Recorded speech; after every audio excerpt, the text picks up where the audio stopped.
Happy Monday, one and all. The Sports Bash live, 97.3 ESPN, the 97.3 ESPN free mobile app, live video streaming on the 97.3 ESPN YouTube channel. What's up, everybody? I'm your host, Mike Gill. Josh Henning is producing today's show. You out there, we've got a lot going on today, including playoff pucks. What? If the playoffs were to start today, the Philadelphia Flyers would be in after a weekend that had everything go their way. We'll discuss Kevin Durso later on tonight, the impact of Porter Martone, who had the game winner in overtime yesterday, and a wild turn of events on the schedule for the Flyers, who got literally every game to go their way this weekend that you can imagine, puts them currently in the third spot in the Metro, and they would be a playoff team if the playoffs started today. What else we got? Well, Phillies win 2 out of 3, but a lifeless offense was really the story. They won 10-1 on Friday when we were at Ventnor Social. Hey, for everybody who stopped out and said hello, that was awesome. Phillies watch party, day games. We're going to be at Ventnor Social a lot this summer. We had a lot of people come by just to say hello. They stopped out, signed up for that bus trip down to Baltimore. We'll be out there on April 30th for our next day game watch party. But by the time you got there, some people, it was 7-0 already. And it felt like that was all the Phillies offense could muster the rest of the weekend. They scored 2 runs on Saturday, 1 run on Sunday. They win that series 2-1. We'll do our Phillies fastball segment at 3 o'clock today, looking back at that series. And then Andrew Painter pitches tonight for the second time out in San Francisco, where it's been a house of horrors for the Philadelphia Phillies. We'll talk more about that with Jeff and Oscar. Phillies fastball at 3 o'clock today. The Sixers, who lose to Detroit on Saturday, which was a very disappointing situation. Now, were they going to beat the Pistons with Joel Embiid playing? I don't know. But the whole Embiid thing took another level and another twist and another turn on Saturday. He was ruled out at like 1 o'clock in the afternoon. They basically ruled him out, okay? He's not playing. And there is 0.0% of me that believes that Joel Embiid went to the team and said, I am not capable of playing. At what point is this charade over with? Like, you either want to play in the playoffs and get ready for playoff games or not. Like, I get it. You want him healthy. But I'd like to get him healthy by playing a few games before you throw him into a game without playing for a week or two. You ever think that some of the reasons that Joel constantly gets hurt is because he never plays? Like, I don't know. Duran was listed as an illness for Detroit. Guess what? He played. But tonight's interesting. Now, I don't know if Joel is playing tonight. He is not listed on the injury report. The last time he faced Victor Wembanyama was in 2024. Does anybody remember what happened in that game? In that game in 2024, when Joel Embiid faced Victor Wembanyama, Joel went off for 70. And I would say this. How many people watched Denver play San Antonio on Saturday afternoon on Amazon Prime? I got to imagine in my audience right now, not too many. Not too many people turned on Amazon Prime Saturday afternoon to watch San Antonio play Denver. But if you watch that game Saturday afternoon, you saw a heavyweight fight. It was trending everywhere on social media. That game was awesome. 136, 134, overtime game. Jokic scored 40. Wemby scored 34. Wemby had 18 rebounds in the game, and Denver won the game. So Jokic and Wemby, the two big men, back and forth like a heavyweight fight. And you know who feels like they're left out of the conversation? Everybody's forgetting about Joel Hans Embiid. Embiid might watch that game Saturday and say, man, that game got so much attention because of those big guys. Jokic with 40 points, 13 assists, 8 rebounds. People forget I scored 70 against Wemby the last time I played. So I'm going to go out on a limb, and as frustrated as I am with the whole Sixers and Embiid situation and the way this thing has gone over the last couple of weeks with the illness and not playing, and then he plays, and then he doesn't play, and then Saturday they ruled him out early. I'm going to say Embiid saw all the attention these guys got over the weekend and says, anything you can do, I can do better. I mean, the shot that Jokic hits over Wemby is etched in everybody's minds. It was unbelievable.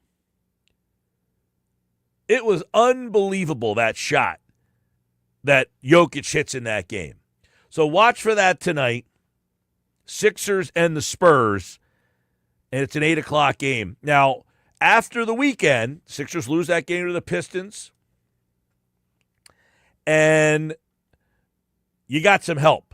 Boston beats Toronto yesterday, so the Sixers have now moved back into the playoff spot with the win.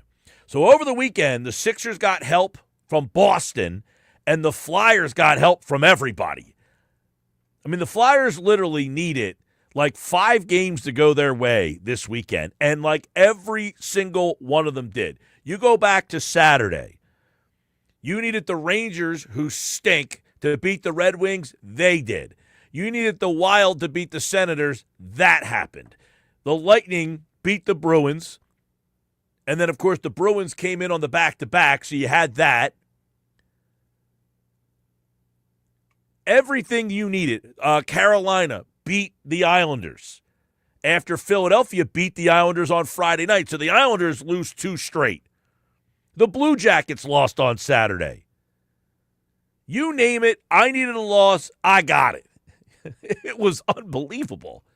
And then yesterday, you needed a win. And what a way to win that game. Overtime, Martone scores the game winner, 19 years old. You know, this guy was playing literally college hockey 2 weeks ago.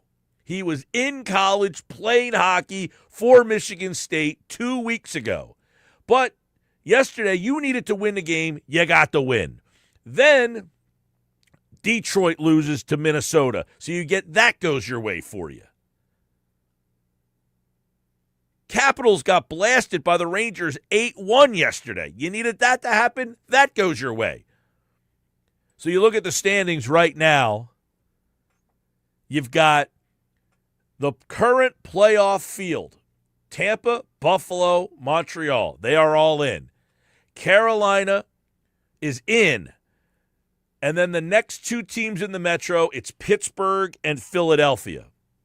Those 6 teams would be the division representatives. For those of you who don't remember, a couple of years ago, they changed the playoff format where the top 3 teams in the division make the playoffs.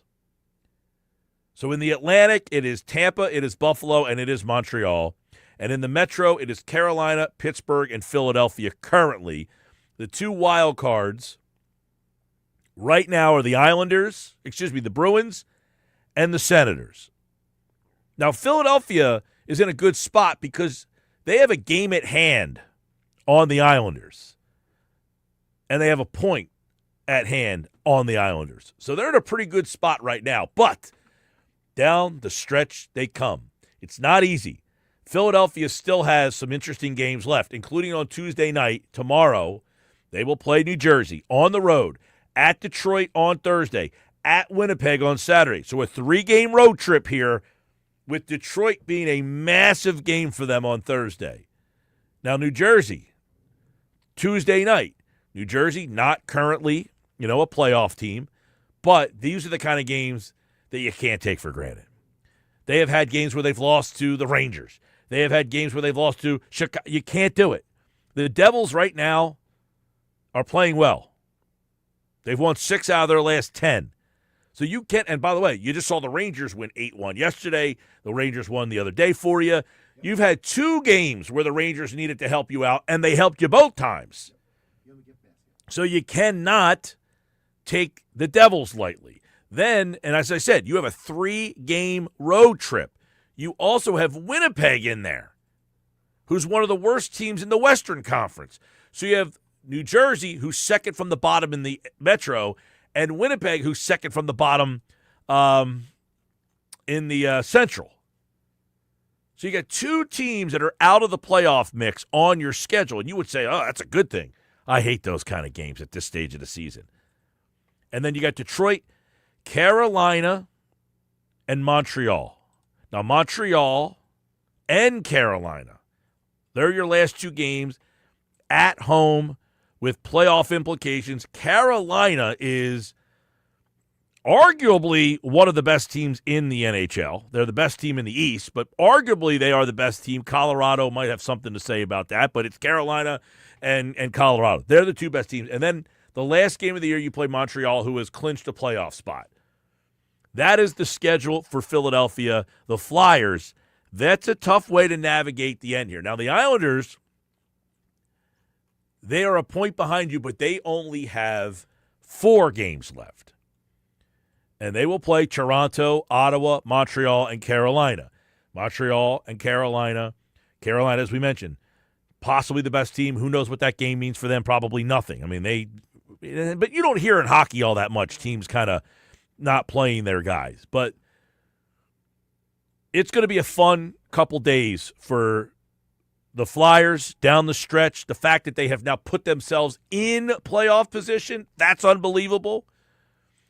And then the Sixers, who right now are the 6th seed, which means they would play the Knicks in the first round of the playoffs if the playoffs started today. This is what the Sixers have left.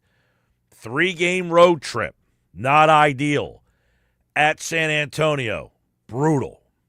And by the way, San Antonio, you would ask, what does the game mean for them? Well, San Antonio is 3 back of Oklahoma City, so I don't think they're catching them.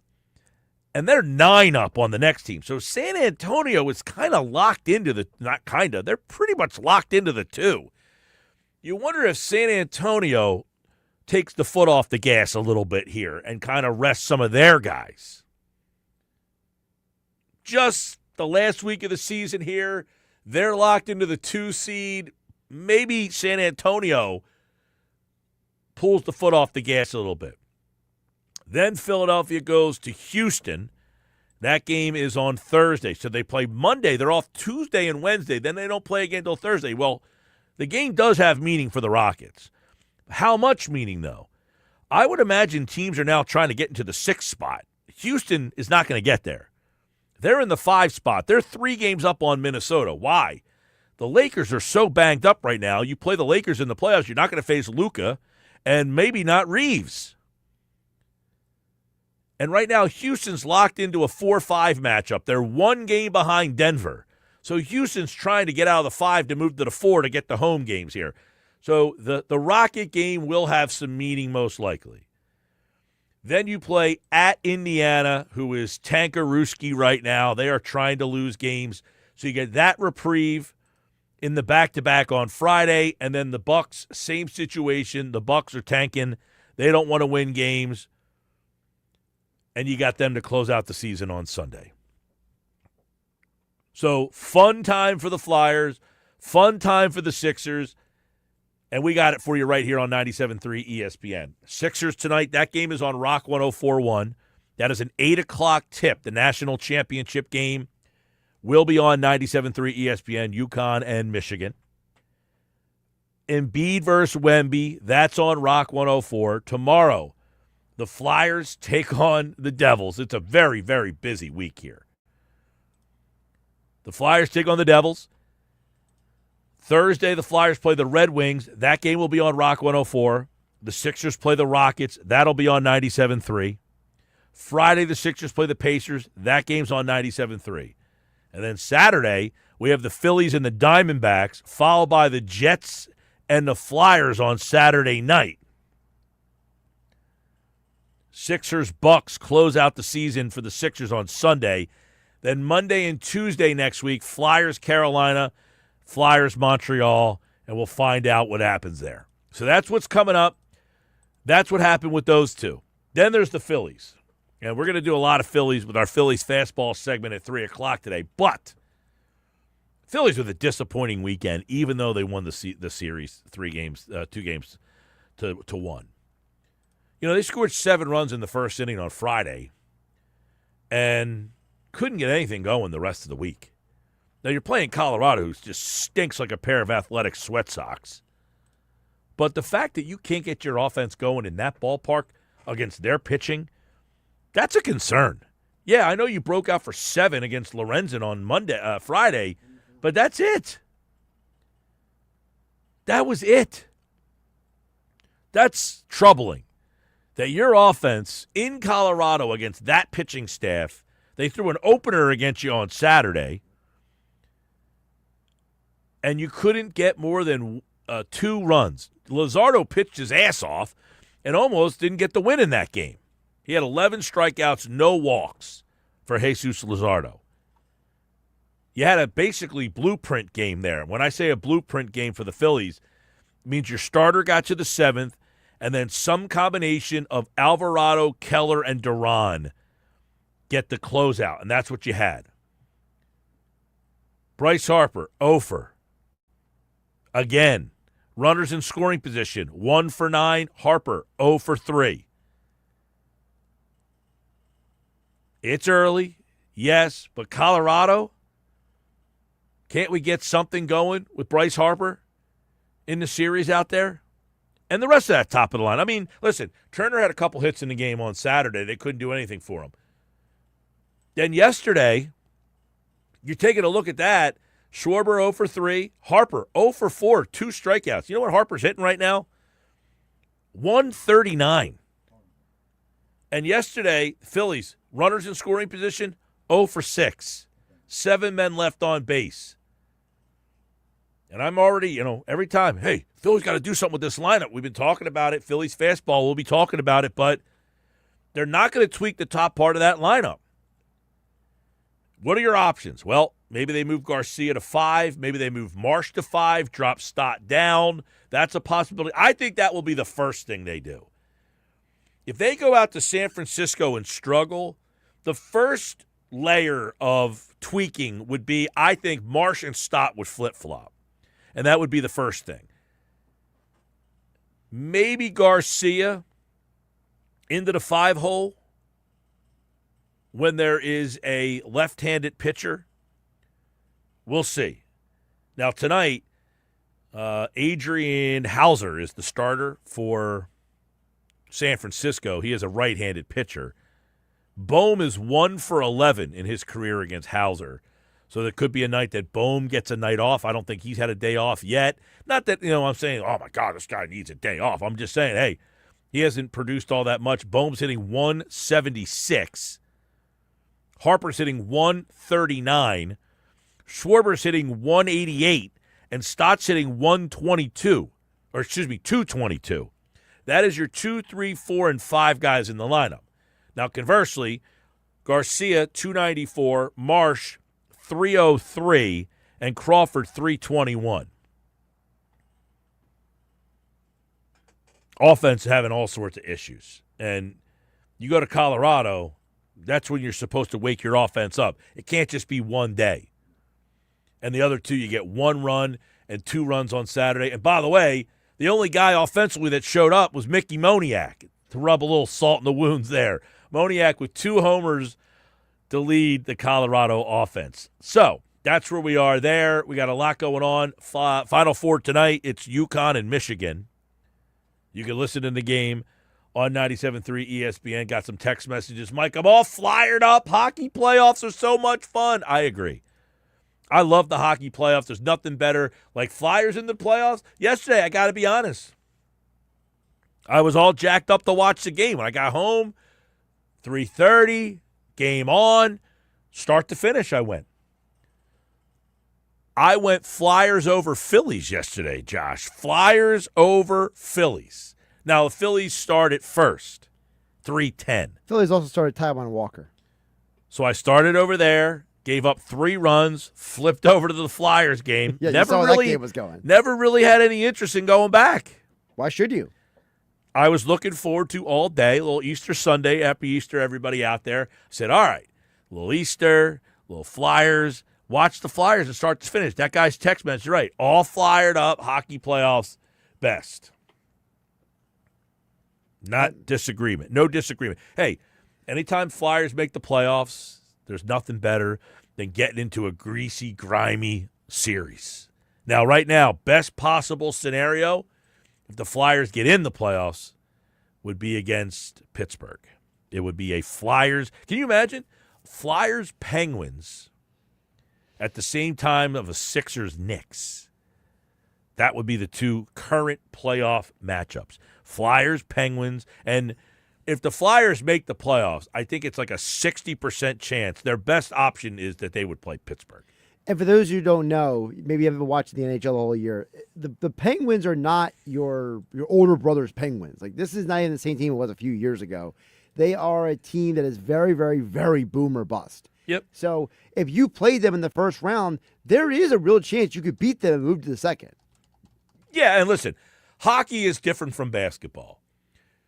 All 8 teams could upset or be upset. Like the top 4 can get upset by the bottom 4. It happens all the time. We have seen the President's Trophy winner get beat by the team with the lowest points total all the time. So hockey, get in. Basketball, very infrequently does the 8 beat the 1 or the 7 beat the 2. Right, because the difference is that in hockey, styles make fights. You get the right matchup, you're DOA. Whereas in the NBA, it literally is, if you had the best record in the league, you're probably the best talent. No doubt. No doubt. Now, Flyers playing their best. Didn't have Forster all season. Porter Martone just gets here. Completely different feel around this team than it was even a month ago. Now, listen, I have said many times, people keep asking me, and Schweim have gotten into this battle. He said, whose future looks better, Flyers or Sixers? And I asked today, are you more excited about Maxey and VJ or Martone and Michkov? See, I think that's an unfair question because you should probably, because there's a lot of people looking at Michkov right now and they're wondering what is he going to be moving forward. If you would have said maybe Porter Martone and Tyson Forrester, I think people might have a little more juice. Whoever your two are then. Because I would just go, obviously Michkov because they were both high draft choices. Yeah. Right. Zegras, a guy you traded for, a little different. You're not even sure you're getting him back. You know that you're going to have Martone and Michkov for the foreseeable future. I think the Flyers have the brighter future because I do think Zegras will be back. I think Forrester, he was on a hot streak before he had that weird injury that knocked him out for half the year. And Michkov, to your point, I think Michkov has stepped up his play because of Porter Martone showing up. His game on Friday was arguably the best game he's had all year. Because I think Michkov realized everyone's talking about everybody else. I want them to talk about me. Watch this. And I think it's that kind of incentive, each guy on the team upping their game because of the other guys. It's a big part of the conversation. Well, that's fun. It's fun to have the Flyers in the playoffs right now. They still have work to do. They have not clinched by any stretch of the imagination. It's likely going to go to the final Tuesday of the season. 2 o'clock hour. Want to welcome a new sponsor to the show, the law office of Craig A. Altman, proud sponsors of Philadelphia sports coverage in South Jersey on 97.3 ESPN. Coming up, McGarry, Phillies fastball. Adam Kaplan's in for Mosher today. Durso at 5:30.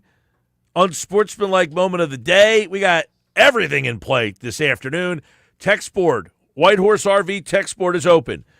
609-403-0973. 609-403-0973 on the White Horse RV text board. We are just getting started. National championship game tonight. It is UConn and it is Michigan. Listen to it only on 97.3 ESPN.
2:31 this hour, brought to you by the law offices of Craig A. Altman, proud sponsors of Philadelphia sports coverage in South Jersey on 97.3 ESPN. We got national championship tonight. We got Sixers tonight.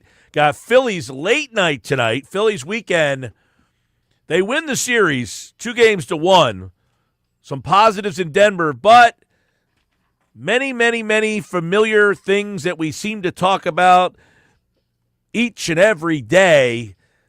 Where's the top of the order production? Mike McGarry from the Press of Atlantic City is here. 7 runs on Friday in the first inning, Mike, and then they went silent again. How long can they put up with this? How long can this be a conversation with this organization? Yeah, kind of disappointing, right? We all hoped that the Phillies would go out to Colorado and sort of find their offense, and it certainly looked that way. Like you said, 7 runs in the top of the first inning, and then I believe in the next 26 innings they scored 6 runs. So, but the positive is they did take 2 out of 3. They have won 2 series in a row. They are 5-4, right in the thick of it. They haven't lost contact with anybody in the National League East, but it is a frustrating team to watch because you would expect this team to be better offensively. And so far, at least through the first 9 games, with the exception of Friday's first inning, it has struggled to hit and score runs. Yeah, and how long, Mike, do you kind of, hey, it's early. It's early. I'm not sitting here saying you got to do anything drastic, but how long do you think the Phillies, they have to know the pressure's on. They know that everybody's saying you ran it back, you haven't made changes, the team's getting older. How long does that kind of stew for them? Well, I think it probably stews the rest of the season because I'm not sure what they can do to sort of fix the situation. Other than going out and getting a big bat, maybe you do that around the trade deadline. But the guys that they have right now, the guys, like your Harpers, your Turners, your Schwabers, that they are committed to these guys long term. So I admit it's a very frustrating kind of team to watch. Again, you expect this team to be better offensively. You see signs of it on Friday. You think they're going to roll in Colorado against a team that won 43 games last year. And the offense just goes quiet after that first inning on Friday. Now, the positive is they won the series. They won 2 series in a row. They're off to a good start. They've got some momentum going into San Francisco. But I'll be the first one to tell you, boy, that offense is just, head shaking and kind of hard to watch at times. It is. And we always try to put the puzzle pieces together of what you can do. Mike, I would imagine they probably give it a month. But the first move is probably not a drastic move. I would think the first thing that they would at least look at is maybe a flip-flop of Stott and Marsh and then kind of reevaluate. Yeah, I mean, that would make sense to me. I would kind of, Mike, to be honest, I'd maybe make that move right now. I think Brandon Marsh has, gotten off to a good start. He has proven that he can hit right-handed pitching. He can hit it with some power. So I think he gives you more out of the 5 spot right now than Bryson Stott is. Again, like we talked the other day, Bryson Stott just looks like a guy when he steps to the plate. He looks like a guy that should hit 290 with 35 doubles and 30 steals and like 15 to 20 home runs. He looks like that guy, but he hasn't been that guy. And, there was great hope for him coming into the season with the way he finished last season, but he's off to a slow start this season. And, I think rewarding Marsh and maybe dropping Stott in that lineup it can help and kind of be the way to go there. Yeah, that would be the one. I guess it's obvious. Just flip those 2 lefties there. But Mike, you've been around this a long time. You're going to start to hear calls for Crawford to move up or Garcia to flip-flop with Bohm or something in that top part of the lineup before not too long, right? Yeah. I mean, you're going to hear it. But I think when it comes to Justin Crawford, again, leave the kid, let the kid bat ninth. Don't ask the 22-year-old rookie to fix problems that are being caused by players making $300 million a year. And when I say $300 million a year, I'm probably referring more to Bryce Harper than Trey Turner, because although Turner got off to a slow start, I think he did play well this past weekend in Colorado, was really a spark plug in that offense. But don't put too much pressure on Justin Crawford. Let him get his feet wet. Basically, I would for the whole season. Let him bat ninth, where he can serve as kind of a dual leadoff hitter. Use his speed to kind of set the table with Turner coming from behind him. So I wouldn't make any changes there. I'm open to other changes in the lineup. I'm open. Look, Mike, I love nothing better. If I was a Phillies fan, if I was the Phillies, I love for Garcia to get hot and start hitting the ball out of the ballpark and make the team move him to the number 4 spot and drop Alec Boehm in the lineup. I'd love for that to happen. I know Garcia hit one yesterday. Maybe he's on his way. But I would like nothing better, and I'm sure the Phillies would like nothing better than Garcia to get hot and sort of make the Phillies bat him in that 4th spot. I agree with that sentiment. I guess the question would be for you, if you move him to the 4 hole, now he's hit number 4 in his career more than any other spot in the lineup in Texas. But is his success right now happening because of the fact that he's not in a prominent spot in the order? No, I think he'd hit wherever you put him in the order, Mike. I think sometimes, and this has become sort of a modern day thing, we kind of look at who's hitting behind somebody and are they getting enough protection and stuff like that.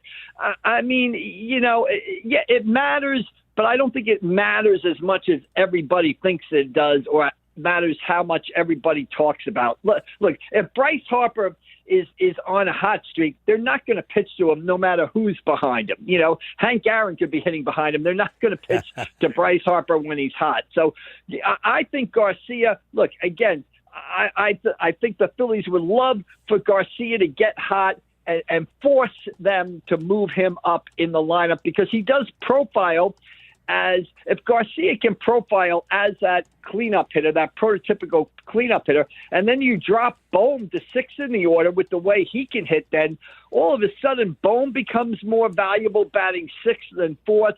It just makes the entire lineup better. If that one guy can emerge, we've talked about it. It seemed like we've talked about it all of last season and all of spring training this year, and so far this year, they just seem to be one hitter short. It's amazing for a team with the payroll that they have, but they are a right-handed power bat short. They'd love for it to be Garcia. We got to let that play out over the next couple of weeks. So, Mike McGarry from the Press of Atlantic City, pressofac.com. Painter tonight versus Hauser. It'll be Painter's second start. He keeps following Walker, which keeps putting him in a tough spot so far through 2. Walker's given up, 7 runs in first innings this year, so they got a lot on Painter. And I bring this up because Painter pitches tonight. Walker threw yesterday, but Wheeler, his last start didn't go so well either. So everybody who was hoping that Wheeler might be back sooner than later might have to hold your horses a bit. Yeah, you gotta just take the Zach Wheeler situation on almost a day-by-day basis. It would be great if Zach, for the Phillies and for Zach himself, if his sort of recovery or rehabilitation from this major surgery that not a lot of pitchers come back from was a straight line upwards and right back in.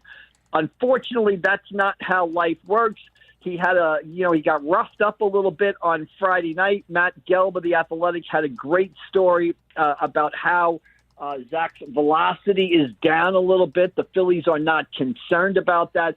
But, I always thought it was kind of pie in the sky, maybe wishful thinking that Zach Wheeler was going to complete this comeback without any sort of setbacks or step backwards. So we have to monitor what happens going forward with that.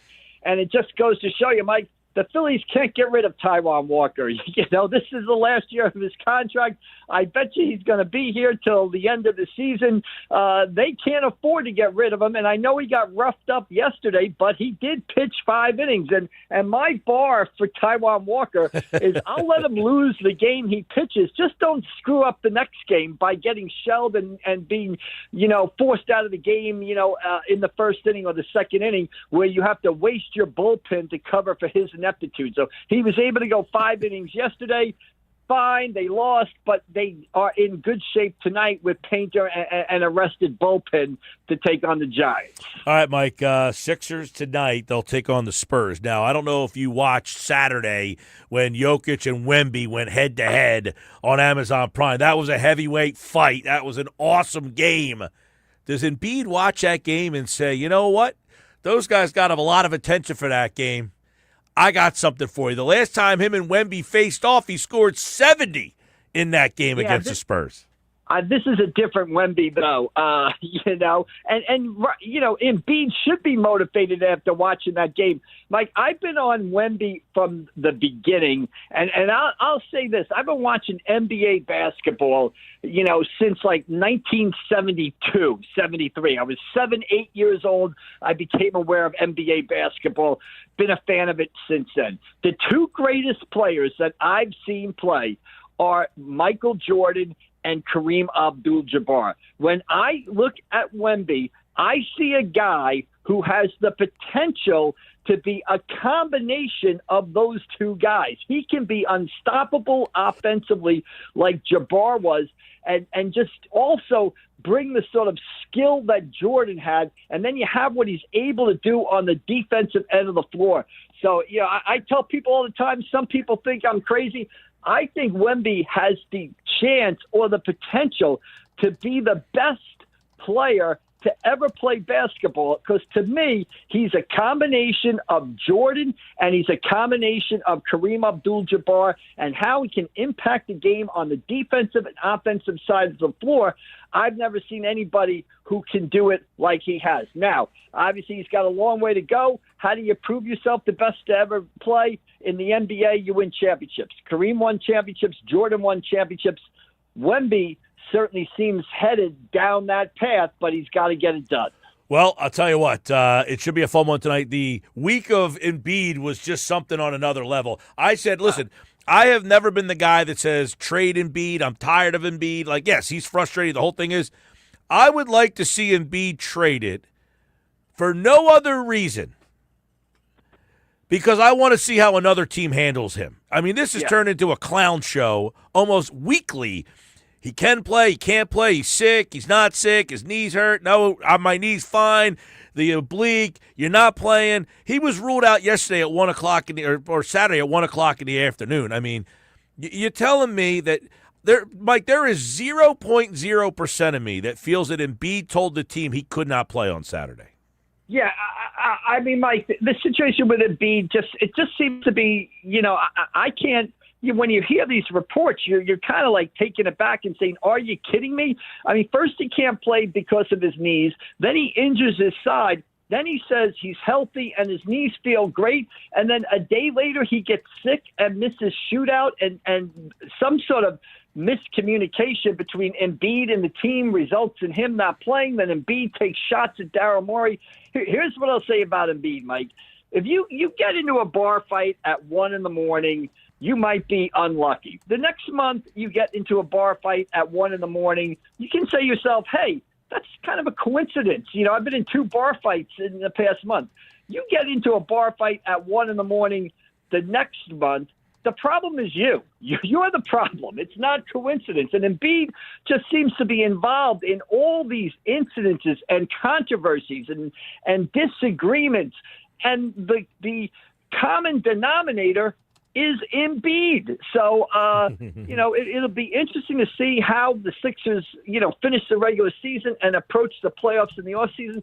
But I agree with you. It's almost now sort of eye-rolling or head-shaking, with what goes on in Embiid. Can he just not have the drama and just play? I agree. Listen, it is so frustrating. That's why I said I would just like to see him on another team just to see how a different organization would handle this whole situation. Can you play, not play? But would he play 65 games if he played in Detroit? I mean, Duran's listed as an illness the other night. They've clinched the number 1 seed. He doesn't have to play that game. Guess what? He's out there kicking ass. So I would like to see what Embiid's response is tonight against Wemby, with Wemby, an MVP candidate, getting all the exposure. I think this one will be a fun one tonight. You can listen to that game on Rock 104.1. All right, there, McGarry. We will catch up again on Wednesday with a lot happening. Ooh, the Flyers might make the playoff, too. By the way, the Mets have moved their game tomorrow because of cold weather possibilities. Is that an April Fool's joke? No. Hey, if you'll be appreciative, it can get cold in these stadiums. So, if they can move it to where there's a little bit more sunlight, we're all for that because it can be cold this time of year, basically. I always tell people, Mike, I'd rather be outside in September, October, and November than in April and May around here in Jersey. All right, man. We'll talk to you later. All right, we'll see you down the road. All right, Mike McGarry for the Press of Atlantic City, Press of AFC.com. I saw that a couple moments ago. The Mets have moved their game to a earlier time because of cold possible weather. I mean, this is what we're doing now. Tomorrow and Wednesday's games against Arizona have both been moved to 4:10 due to expected cold weather and windy conditions. I don't know that I've ever seen that before. More Sports Bash on the way. 97.3 ESPN. Ah, boy. All right, coming up, I want to tell you about my friends over at Key Acura. New month, new deal. My guy Rocco's got a new deal for you out there. What about South Jersey's largest ADX volume dealer? And now through the end of the month, you can lease a sleek, sporty 2026 Acura Integra for $199 a month for 36 months. $199 a month. Key Acura, Tilton Road, Egg Harbor Township, online, KeyAcuraofAtlanticCity.com. Go see what all the excitement is about. Key Acura, the small but friendly dealer. See dealer for details.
All right, 252. Poll question today, simple.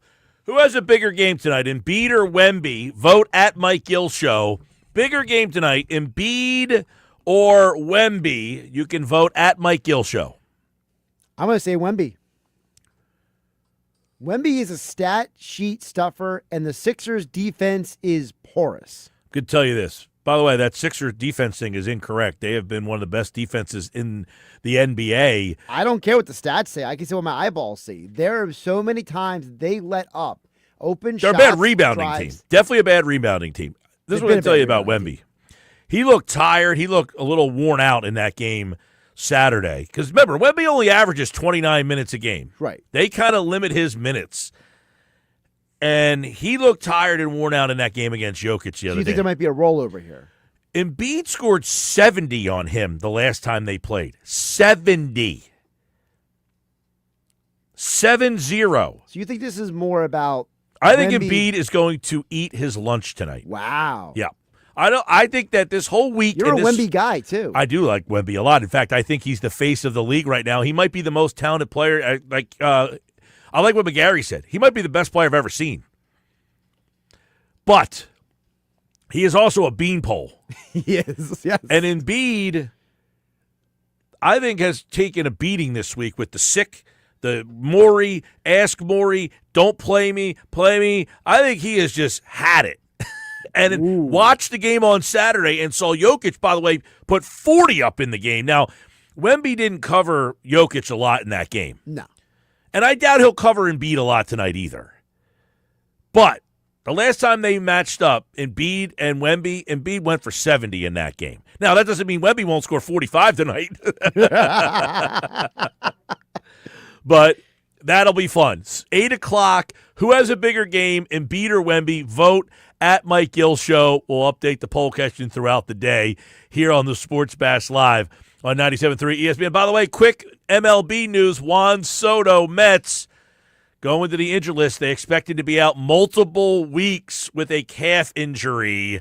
Things are getting crazy already early for the New York Metropolitans. Coming up, our Phillies fastball segment will look back at the weekend and look ahead to tonight's matchup with the Giants. But first, it's your first chance to enter for this year's draft party. Caller 6 and 7, 609 573 3776, 609 573 3776. Caller 6 and 7 right now. You are entered for this year's draft party at the Balcony Bar at Ocean Casino Resort in Atlantic City. We'll be live for the Eagles draft first round action April 23rd. Live broadcast. And one lucky winner is walking away with a pair of club box seats for a home game this season at Lincoln Financial Field. We have concert tickets. We have an overnight stay to Ocean. We've got comedy shows. We've got gift cards. So be caller 6 and be caller 7. You must be present to win on Thursday, April 23rd. Good luck.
All right, 3 o'clock, Sports Bash Live, 97.3 ESPN this hour.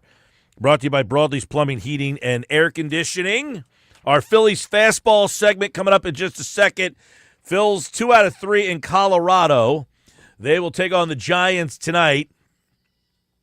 And, of course, Andrew Painter making his second start. The Phillies have just announced that Zach Wheeler will make his start on Wednesday out in Allentown for Lehigh Valley. So it doesn't quite line up for him to come back this weekend. If anybody thought that was going to happen, the Phillies open a 3-game set in San Francisco, but they take 2 out of 3 in Colorado. A little bit of an uneven series out there. 10 runs in the game on Friday, and then the offense goes away on Saturday and Sunday. That's where we start today's Phillies fastball. Jeff, how about starting off with some thoughts on the 3-game series out in Colorado?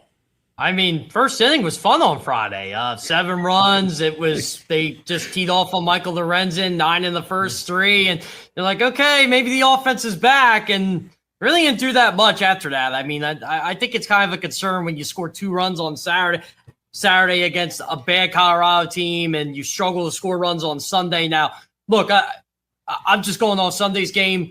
Kyle Schwarber hits a home run in maybe 28 of 30 major league ballparks. That one he hit with 2 men on base. Maybe we're thinking a little different on Sunday. I did like Adolis Garcia's opposite field home run. It felt like, the Phillies were close Sunday. They just weren't able to break through. But I was impressed with the pitching, especially Aaron Nola on Friday, Jesus Luzardo on Saturday. And look, Taijuan Walker, he is what he is at this point.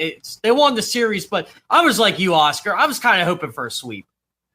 Yeah, I mean, I was hoping for a sweep. Look, the reality is where this team is. We said on Friday, we left with a high note saying, look, you know what?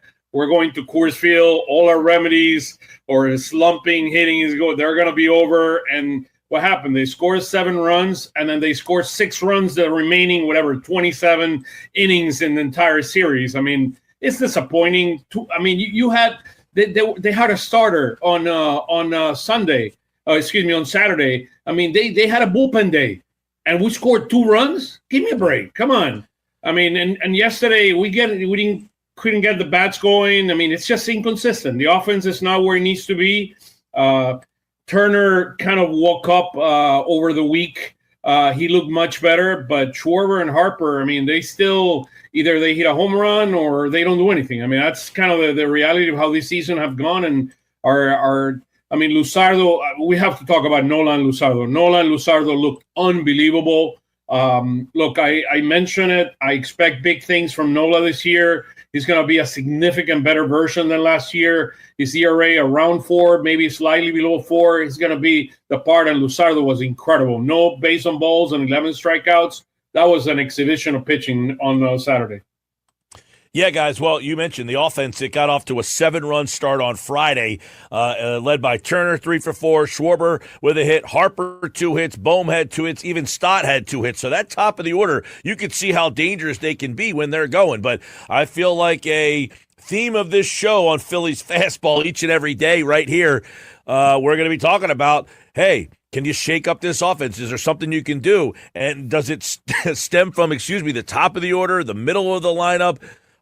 Basically, Saturday and Sunday, everybody, other than, as you mentioned, Jeff Garcia, went cold.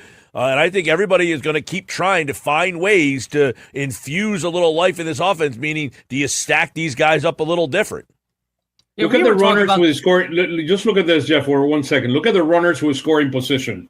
And when the first game we go 5 for 10, we left 6 men on base, and then the last two games with 15, 1 for 15, and we're leaving 16 runners on base. Not acceptable.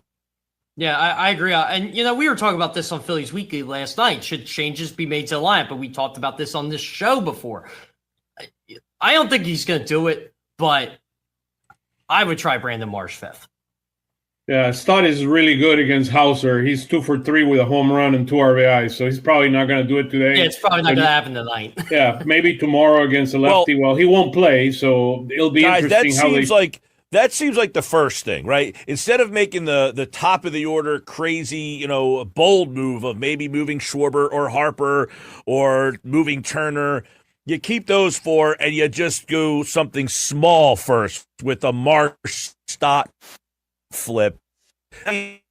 There's also Garcia, Jeff, who you mentioned, maybe against lefties. Garcia hits in that 5-hole. But I would imagine if they keep scoring 1 run or 2 runs in games, they can't keep rolling out the same 9 every single day, which ironically, I was a little surprised that in the final game in Colorado that you didn't see maybe a Bohm day off or a Turner day off to get Sosa a little bit of play, or Dylan Moore hasn't started a game yet. So I was surprised that everybody but Marchand were regulars yesterday.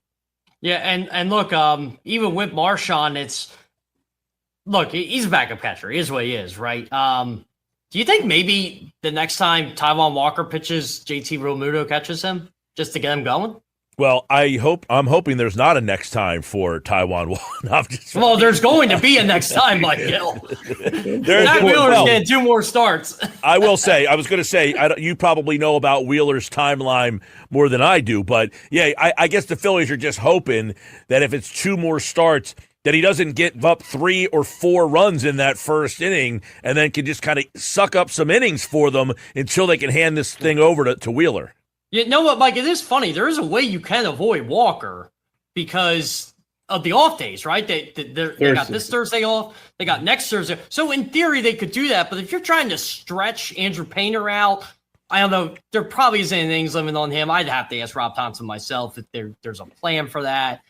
But I mean, you theoretically could. I just don't think they're going to, because Wheeler's going to pitch on Wednesday in Lehigh. Yeah. And if you go by the calendar, Lehigh always has Mondays off. That's a typical minor league thing. So it'll be Wednesday, then Tuesday. So after next Tuesday, we'll see. And then if it goes by regular rotation, then Zach Wheeler would start the next Sunday, which would be against the Braves, if he would come back. And you make a good point, though, Jeff, is that you don't want, if you could push back Painter an extra time, that extends his, we'll see what he looks like tonight. Hey, everybody's brimming after the way he threw in the first game. The Phillies have not had great success in San Francisco. We'll see how he fares against the Giants, who have not been, they're not an offensive juggernaut by any stretch. But let's see how he follows up his debut tonight. Oscar and I talked about this last night. The Phillies really stink in, I still call it Pac Bell Park. What is it now, Oracle Field? Oracle Park. I have the numbers, guys. You will be horrified, but let's bring those numbers when we talk about kind of the series itself. But look, the reality here, the other big news is Kerkering. Kerkering pitched really, really well in rehab, and he's going to be activated either today or tomorrow. He's in San Francisco with the team, so they will make a decision with him today. It'll be interesting who they're bringing down, but that's an interesting topic to also touch base on. And that will help out the bullpen. By the way, let's talk a little bit about that, because on Saturday, in a game where you got 11 strikeouts from Jesus Luzardo, you needed that bullpen still. Even though Luzardo was as dominant as we've seen him, you still need it. And that was, when you talk about a Phillies blueprint, guys, on a playoff win, that was the playoff blueprint right there. Starter gets into the 7th.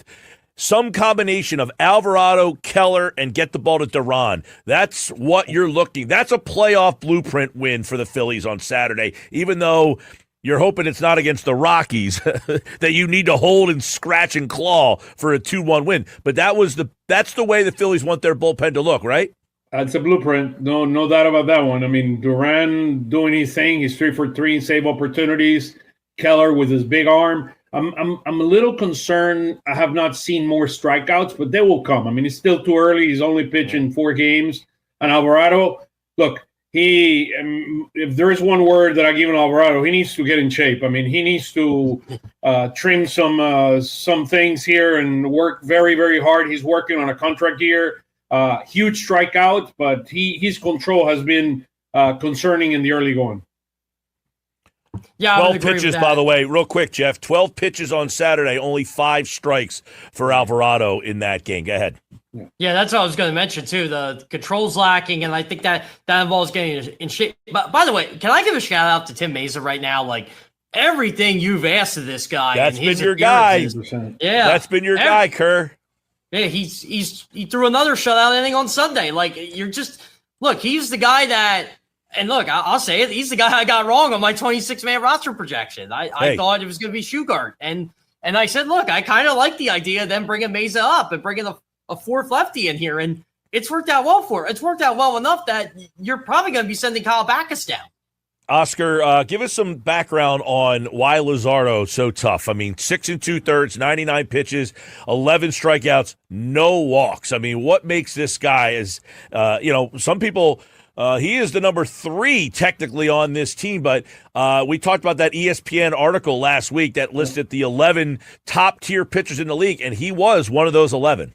Look, Luzardo could lead the league easily in strikeouts. That is something to look for. Luzardo, when he came up to the majors, he came in with the Oakland A's at the time, the Oakland A's. He was the best pitching prospect in all of baseball. This guy has a tremendous arm. And now what they have done, Coughlin and the rest of the coaching staff, they have developed a couple of pitches. One is the sweeper. The sweeper is an elite pitch for him that makes him strike out a lot more hitters. And also he's working on improving his changeup. That also looks very filthy. This guy, he has a tremendous arm. Look, the Phillies made a decision. It was either Luzardo or Ranger Suarez, and they went with Luzardo. Luzardo has the big-time arm. If he remains healthy, he has had issues in the past remaining healthy. If he remains healthy, this guy is going to be one of the best pitchers in all of baseball. And don't be surprised if he wins the National League in the strikeouts. You know what, Oscar? They went younger with more upside with Jesus Luzardo, and I had no issues with that.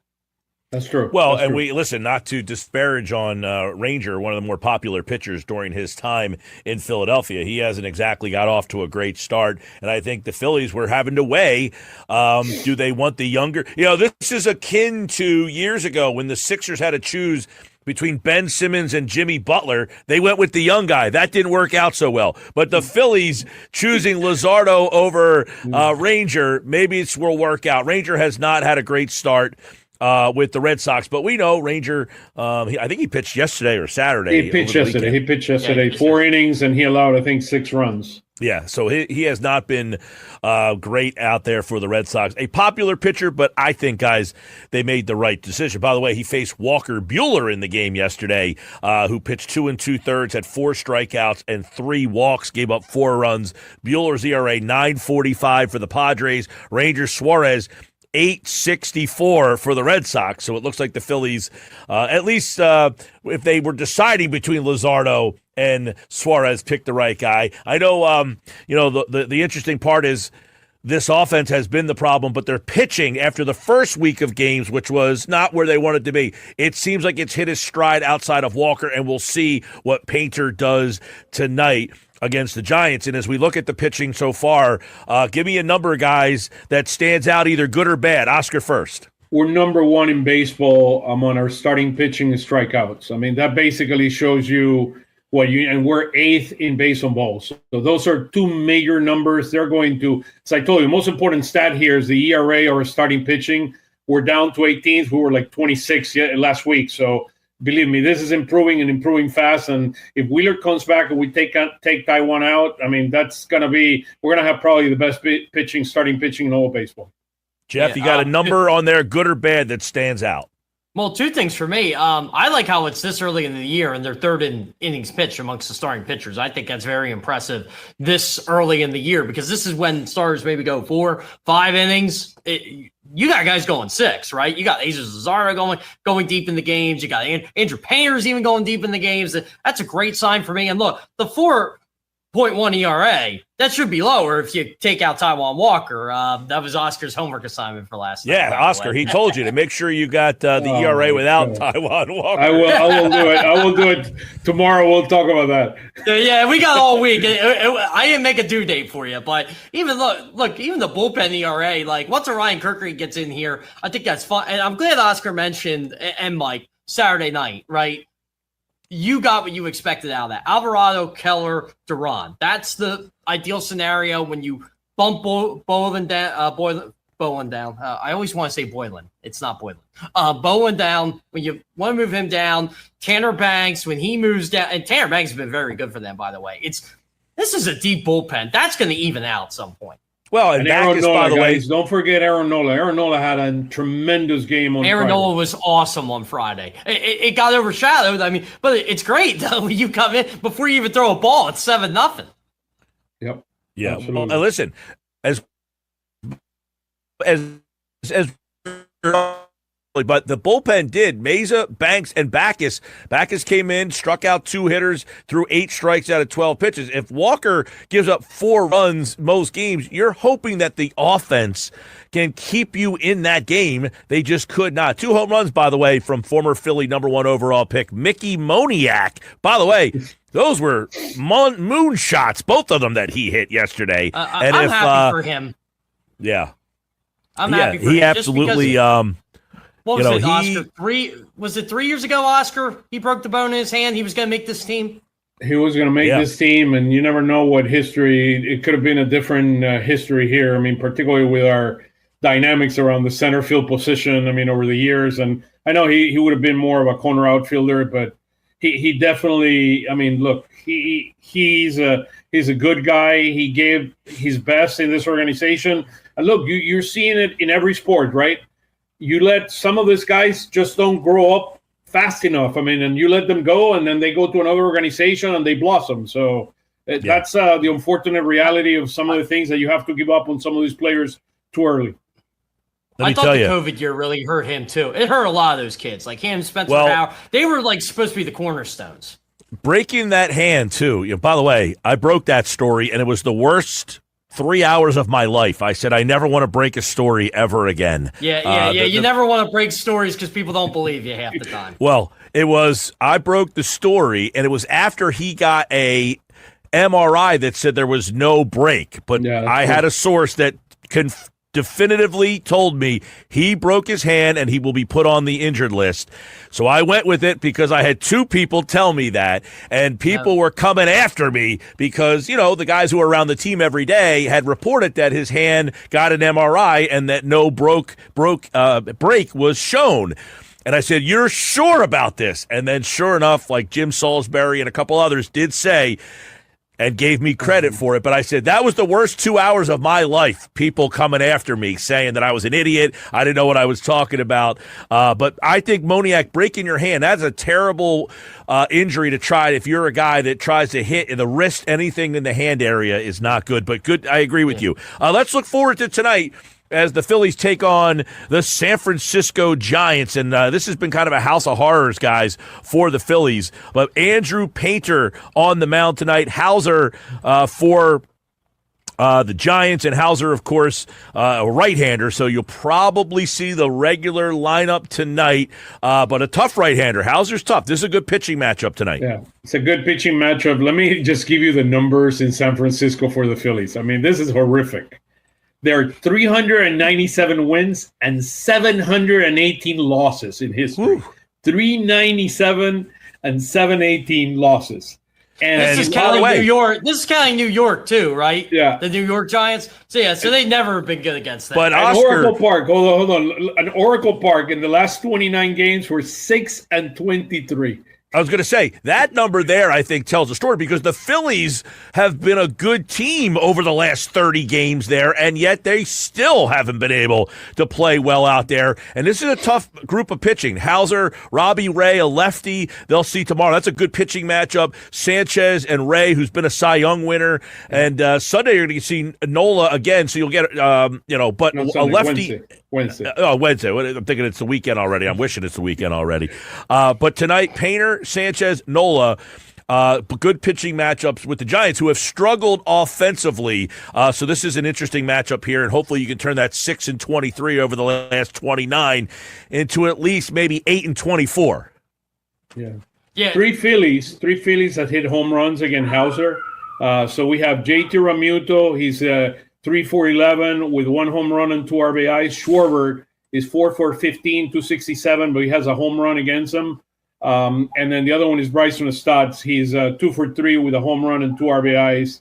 And Harper has hit 300 against him. He's 3-for-10 with a double. So hopefully our bats can can truly. He used to pitch for the Milwaukee Brewers. I wouldn't be surprised. Bohm is 1 for 11 if tonight's a night that maybe he gets the night off. 1 for 11 against Hauser. Maybe they play Dylan Moore. Maybe they play Otto Kemp. Maybe they play Edmundo Sosa at third base tonight. We'll see. The lineup probably will not be out before I get off the radio tonight. 8 p.m. or so. All right, boys. What else? Final thoughts as the Phillies getting ready to play the Giants in a 3-game series at Oracle. Painter, I'm looking forward to see Painter bounce back into this second game for him, because I think all of a sudden, now that he keeps following these Walker starts, the pressure goes to him of he has to be able to perform and pitch innings. He can't just have one of those games where he just doesn't compete. Now, Walker bails you out by sticking in it for 5 innings, but now all these starts on Painter keep being a little bit more pressure that he has to pitch well coming out of the chute. You see these young guys and how much they have meant to this team. Painter first and then Crawford. Yeah, you need the bounce back start, right? And Andrew Painter last Tuesday, they were on a 3-game losing streak and he got everything turned around. Then they got on a 4-game winning streak. That's a lot to ask out of a kid making his second career start, first one on the road. I know you're pitching in a pitcher-friendly park, but that place is a house of horrors for the Phillies. Look at the Patrick Bailey home run last year. Even when the Phillies were good with Ryan Howard and Chase Utley, they had trouble winning out there. So, yeah, you're asking a lot out of Andrew Painter tonight just to kind of get that win and seal a 500 road trip, which would be, look, we would think it's not that great because they're playing Colorado and San Francisco, but really a 500 road trip is honestly very good. And if they can find some way to win the night, it's going to make the next 2 days seem less, what's the word I'm looking for? Imperative. Yeah, that's a better word for it. Less imperative. Imperative. So the Giants are the worst hitting team in baseball. They have scored only 2.6 runs per game. They're being managed by a college manager. There's a lot of question marks and a lot of pressure on this guy. They were swept by the Mets. Look, there's a lot of pressure going on there with the Giants, looking at the Giants side. So this will be a beautiful opportunity for Painter. If I give a grade to this guys, I give an A, if not an A plus to what Painter did in the first outing. And then I give a B plus, if not an A to Justin Crawford. I mean, these 2 kids have come and have bring a level of energy and rejuvenation to a team that needed it. And as Jeff has said a number of times, the bottom of the order has significantly delivered on this team, from Arcia to March to what we've seen of Justin Crawford. They've really done a tremendous job so far to help this team get it to the next level. Conversely, Harrison Bader, 10 games for the Giants. He is hitting 118 with a 162 on-base percentage, a 397 OPS, 12 strikeouts in 34 at-bats for Bader. And, of course, Crawford has replaced him in center, and he has really helped the Phillies out. So a lot of people wanted Bader back, but there was some trepidation on whether or not, what we saw in those 50 games in Philadelphia was the real deal. It's early, but he has not gotten off to a good start. So Castellanos have not gotten to a hot start either. So no. You know what? I say this. It's early. I would have been completely fine with Bader back on a 1-year deal, but I knew for a fact 2 years they were not going there. I agree. The 1-year deal, because you could have played Bader in center and Crawford in left and then had maybe a platoon in right field. But I don't think the Phillies wanted to platoon Garcia. I think they wanted him to play every single day and hopefully get to maximize his power. Yeah. They're getting that right now. Yeah. The other big question, and we brought it up in the show, in the Phillies Weekly show yesterday, is Otto Kemp. Otto Kemp is not playing enough.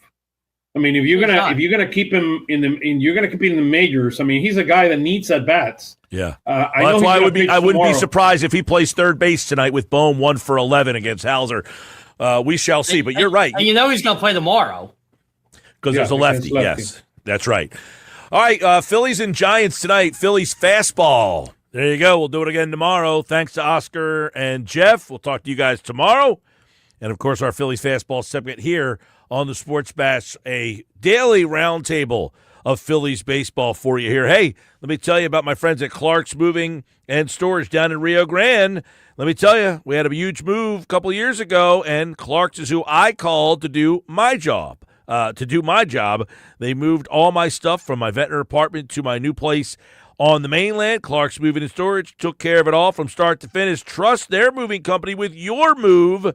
Believe me, they'll get it all done on time.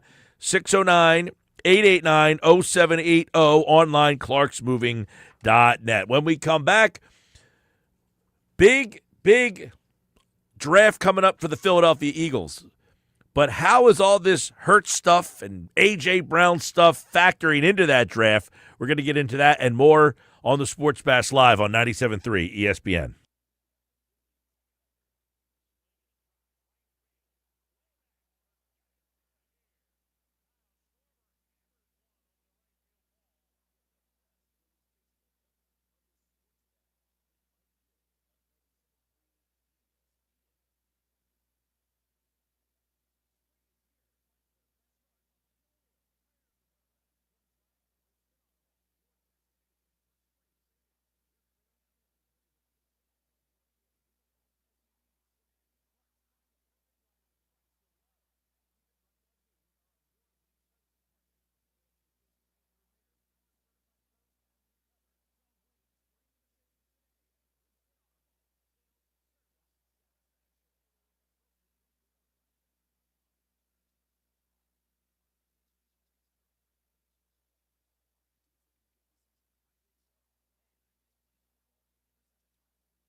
3:32 Sports Bass Live, 97.3 ESPN.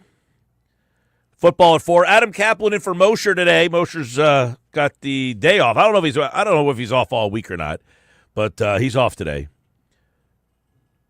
Ventnor Social, place to go watch every Phillies game. We'll be back there April 20th. Stop back out. April 20th or April 30th? Don't remember. Got to check back on the list there. I think it's April. Let me see. I got April 30th. Yeah, April 30th. I don't know why the 20th was on my mind. That didn't sound right because that's a Monday. April 30th, 105 against the Giants. We'll be back at Ventnor Social. So basically a week after the draft party. Draft party Thursday the 23rd. Following Thursday, back out Ventnor Social. I like that place a lot. I had a great sandwich idea. They got a new sandwich on the Is that the cutlet one you're talking about? chicken cutlet, broccoli rabe, sharp provolone. I mean, sounds good to me. It was outstanding. Great spot. If you haven't been, I know they opened the deck this past weekend as well. So next time we're out there, make an appointment to come on out and see us at Ventnor Social. So Dan Orlovsky today said something that kind of stood out to me, talking about Jalen Hurts.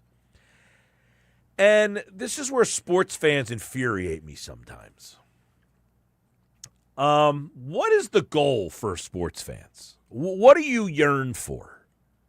Right? You want to win a Super Bowl. You want to win a World Series. You want to win a championship, a Stanley Cup, an NBA championship. Yet, you want to have your cake and eat it too almost. It's like, I want to win a Super Bowl, but I want it to be aesthetically pleasing to me. Like, it's one thing to win the Super Bowl, but, like, I can't enjoy it 100% because I'm not 100% sure whether I like the guy who was the main reason I won. Orlovsky said people rather have some other quarterback instead of Jalen Hurts because they don't like how Hurts gets it done. If you took every starting quarterback in the NFL and we just took them out on the field and we said, we're in shorts, just throw, you're not going to take Jalen in your top 15 because that's not his style and or strength. And I think that's where the rubber meets the road is you have facts are all this guy does is play well and win.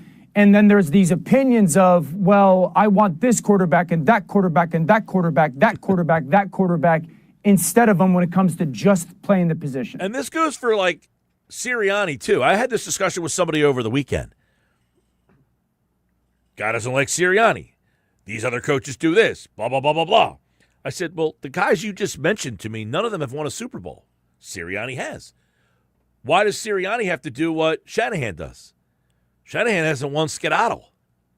Why does Sirianni have to acquiesce and do what insert other coach does here? The only other coach that some people bring up is Rams. McVay. Sean McVay. I'm not in football mode, so some of these names are blanking in my head right now. I'm here to help. Sean McVay. Sometimes people say, well, McVay, he does this, and McVay has won a Super Bowl. So, okay. But any other coach that generally people bring up and say, well, he doesn't do this guy calls plays, and Sirianni doesn't do that, maybe those guys should do what Sirianni does. Right, like Kyle Shanahan, for example. People have to Shanahan's bring the him name up. I brought up. He was the one name I remembered. LaFleur is a name that you hear a lot. He Yes. hasn't won anything. He hasn't even gotten to a Super Bowl as LaFleur. But maybe some of these other coaches should maybe try to emulate what Sirianni does. Maybe they'd have more success. And I don't know what fans want. Like, am I the biggest Jalen Hurts is like, again, we got into these arguments last year. Oh, the list, he's not on the list number top 10. He won the Super Bowl. How's he not on the top 10? He's not one of the 10 best quarterbacks in the league. That's why. People aren't dumb. Jalen Hurts is not one of the 10 best talented quarterbacks in the league. But that doesn't mean that you can't win a Super Bowl with him. It's already been proven that you can. Yet we always are on the constant search for he's not good enough, and I don't think you can win You've already won a Super Bowl with him. And when you lost the other Super Bowl, he was the best player on the field that day. So here's something else Orlovsky said that I thought was a kind of an eye-opening thing about Hurts not matching the opinions about him as the quarterback of the Eagles? Hurts has become one of the, if not most, polarizing guys in the NFL. The facts and the opinions don't match. That's what's the interesting part of all this with Jalen. Fact is, he's been awesome since he's become their starting quarterback.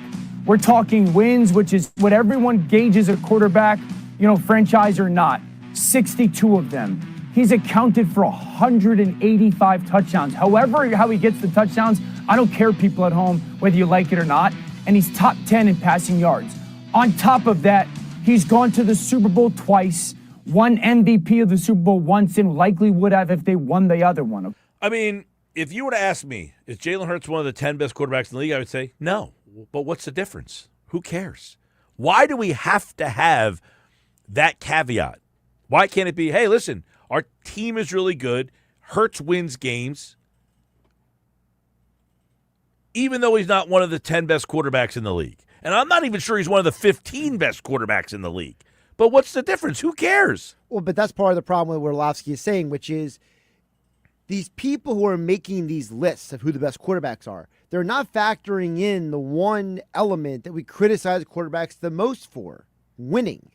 Because Josh Allen and Lamar Jackson and Joe Burrow, what all three of them have not done is won a championship. And we hang it over their heads like a dark cloud, but yet Jalen Hurts has done that, and we treat it like it's an afterthought.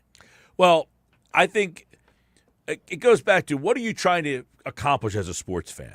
Do you want your team to win a Super Bowl, or do you want your team to win consistently, or do you just want to have a quarterback that you enjoy? And it goes back to Jeffrey Lurie. He wants to win, but he wants to win by throwing the ball. Right. He doesn't want to win and have a running team. He wants to have a team that throws the ball all over the place. But even Jeffrey Lurie acquiesced to the reality that, you know what? This offensive line is pretty darn good. Probably should use them. And they won a Super Bowl with that offensive line, and they ended up running the ball. Yes, but now it's starting to shift back to a little bit. Well, the line isn't all that good. So we'll see what the next iteration of this offense looks like. And that's been a major topic of conversation in the offseason, is what is this offensive line going to look like, or what is this offense, going to look like? And I would ask the question, if the offensive line isn't as consistent as it's been in the past, what is this offense's ceiling? Because a lot of your success has been driven behind that offensive line. When times were tough, we could run the ball. When times were tough, we could, turn around and give the ball to Barkley. But you could also count on Jalen Hurts. I don't know how much you can count on Jalen Hurts to be a factor in the run game anymore. Like every year now, we're like, hey, you got Hurts' legs. I don't know how much you have those legs anymore. You might not. But at the same time, I think it also comes back to the genesis, shall we call it, of what we talked about last week. The reason why Jeremy Fowler and Tim McMahon and Jeff McClain have reported what they're reporting. Derek Gunn before them, the guys from Inside the Birds, Adam Kaplan, Jeff Mosher, all these people who cover the Eagles and nationally, the reason why we keep coming back to it is we want to know, is the chicken or the egg? To me, I don't really care whether he could play or not. I just want to know at the end of the day, did I win? I've had this conversation with a friend of mine who I haven't heard from in quite some time. I'm wondering if everything's okay with him. But we used to debate this point all the time. Well, I haven't heard from him in almost like 2 months now. I'm like, hey, are you okay out there? But we used to battle all the time, about, I said, the Eagles will sell out if they win 3-0 every game. Right. And he's saying, no, it's an entertainment. They have to start entertaining or people are going to stop watching. Well, why did people still watch when they stunk? Well, I said that's when, I was like, well, that was the whole part of the debate. Is that nobody cares. Like the Eagles will never have to worry. They'll sell out every single game. Right. But he's saying that the offense is so unfun that people are going to stop watching at some point. And I said that'll never happen. They'll sell out every game until the end of eternity. Like that building will be completely. The Eagles could go undefeated and win 10-0 every game. That building would be sold out. Absolutely. But that's the thing. I don't care if the offense is fun or not. I don't need the offense to be this greatest show on turf. That isn't something that is important to me. I want to know at the end of the day that I win the game. That I win 3-0, that I win 10-0, that I win 40-0. At the end of the day, I don't feel any different if I won 40-0 versus whether I won 3-0. So why do you think for some people it does matter? I question what kind of sports fan they are. That's Okay. what I'm getting at. Is what are you trying to accomplish as a sports fan? Do you want your team to be successful and win, or do you have to be successful and win aesthetically pleasing? You know what I'm saying? Yeah. Like, I think some people care more about the style points in the do. win more than they care about the win themselves. And it kind of goes back to part of the reason why Philly sports fans have this similar aggravation they do with the other three teams, because there's a part of the fan that says, I want Joel Embiid on the court. I don't care that he's sick. I don't care that he's injured. Well, Joel Embiid can't help the fact that he broke his face, but people hold it against him. Well, right? listen, the Embiid stuff is just such a timeline of unfortunate and bizarre events that is almost made up at this point. But the point is that it's like people just can't enjoy anything sometimes. Some of these people, no matter what you do, no matter what you give them, they can't enjoy it. Well, the Embiid stuff is frustrating. I get that. I understand people being frustrated by the fact of his lack of availability. But when he does play, it is a absolute joy to watch. So it makes it even more frustrating when he doesn't play. But my thing is that the people who complain about Embiid are the same people who probably complain about Jalen Hurts. They're the same people who don't like Nick Sirianni. They're the same people who you give them a championship and the Sixers haven't won a championship, so they don't get the same part of that argument. I'm sorry. Okay, I'm sorry on that one. I can't go there. Kind of fan. And I don't agree with that at all. Sixers fans have every single right to be frustrated. Every single I think right. Just being Eagles fans on the other side, they are never happy. They won a Super Bowl with the coach and the quarterback, yet the coach and the quarterback are not universally beloved. The Sixers are different. The frustration that they have given fans, I can understand people falling out of favor with a player like Embiid because of the frustration of having this great player and not winning anything. The Eagles have this great player and have won. Yeah, but see, I'm not talking about frustration. Frustration is normal. I'm frustrated. I wanted to punch the wall yesterday watching the Phillies. Mickey Moniak hit 2 bombs off Taiwan Walker, okay? Frustration is normal. To me, it's not the person who's frustrated. It's the person who they just can't enjoy or appreciate anything. That's what I'm talking about. Well, I mean, that's being a fan. And that's what I said. I can't figure out what Eagles fans sometimes are. What is your goal as a fan? You won a Super Bowl. You've been to the playoffs 5 years in a row. They've been to another Super Bowl. And yet it's like, well, this quarterback's not good enough. This coach isn't good enough. They've already proven that they are good enough. That's the part that I don't understand is what are you trying to accomplish as a fan sometimes? Now, I can see people saying they won a Super Bowl, but I can't envision them winning another one. Right. Is that a fair comment? Yeah, sure. But don't say they can't because they already have. And by the way, football history is full of teams that won one championship and never won again. It's not crazy to think that. It's just a question of... Well, but that's where the people then may be fair then in saying they've won one. I'll give you all the credit in the world for winning one. However, it is far-fetched to believe you're going to win two. Yes, I think that's where you're taking a step from rational to irrational, where you're taking the extra leap. 346 Sports Bash Live 97.3 ESPN. Text board on the White Horse RV text board 609-403-0973. You can get involved over there. We got the poll question up at Mike Gill Show. Question today, who has a bigger game tonight, Embiid or Wemby? It's 50-50 right now. 50-50 Embiid and Wemby. Vote at Mike Gill Show or text on the White Horse RV text board 609-403-0973. Who has a bigger game tonight, Embiid or Wemby? They go head-to-head. I don't think Embiid and Wemby are going to face each other too much. I don't think Wemby, he got taken for 70 the last time, and he tried to guard Embiid. It didn't go so well. Now, they're two different players now. Wemby's an MVP-level player. Embiid obviously has won an MVP, but has been very inconsistent in his playing time, his availability, I should say. They meet tonight at 8 o'clock. Listen to the game on Rock 104.1.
All right, 352, a couple text messages. We'll get to the unsportsmanlike moment of the day tomorrow on the show. I wanted to read off some text messages here. Jeff in Port Norris says, Mike, I think ever since Hurts had that concussion, any hit bothers him, and he doesn't think he wants to run. What do you think about that? I agree. I do think that Hurts does not want to utilize his legs anymore for whatever reasons, maybe the concussion, but he is the numbers tell you the story, right? Sometimes facts are very right in your face, whether you want to accept them or not. His lack of rushing attempts tells you he doesn't want to run as much. 609-403-0973. Let's see. Shaner in EHE. Wanted to mention the Flyers real quick. Wife and I went to the game Sunday. What a great time. Amazing hustle, great goaltending, amazing rookie, packed house, got 2 points, bad ref, shame.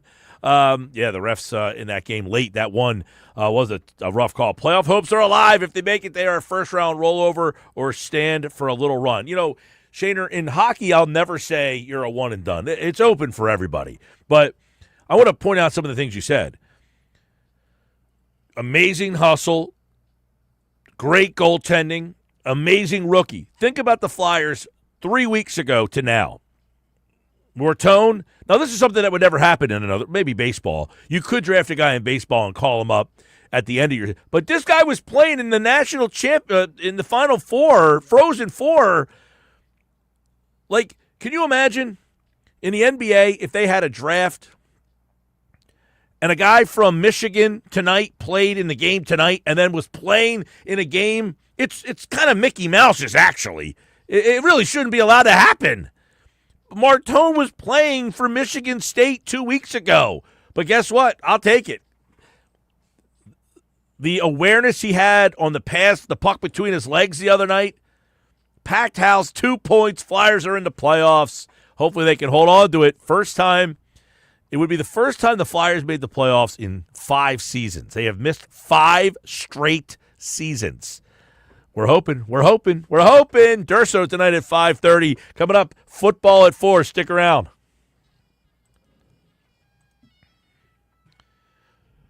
Right now, I need caller number 6, and I need caller number 7 at 609-573-3776.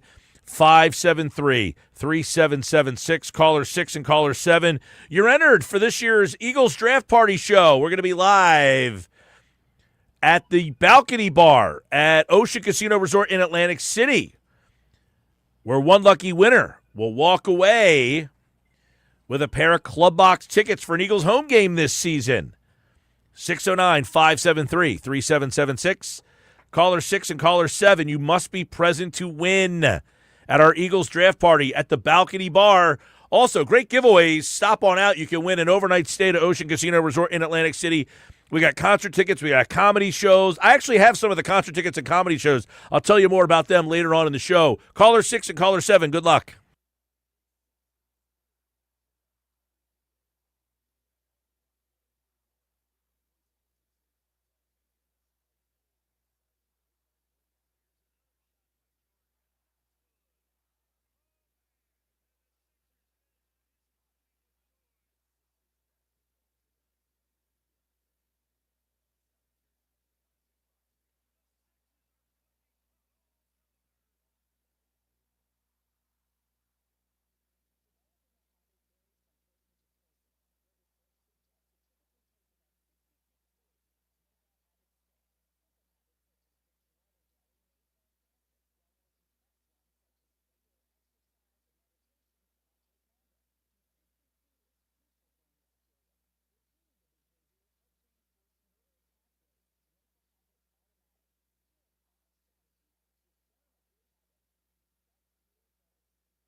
Football at 4, powered by the Inside the Birds podcast, which you can get on all podcasting platforms. It's brought to you by Ocean Casino Resort, and of course, we'll be there for our draft party on April the 23rd. Stop on out and see us. Our latest qualifiers who will be in attendance.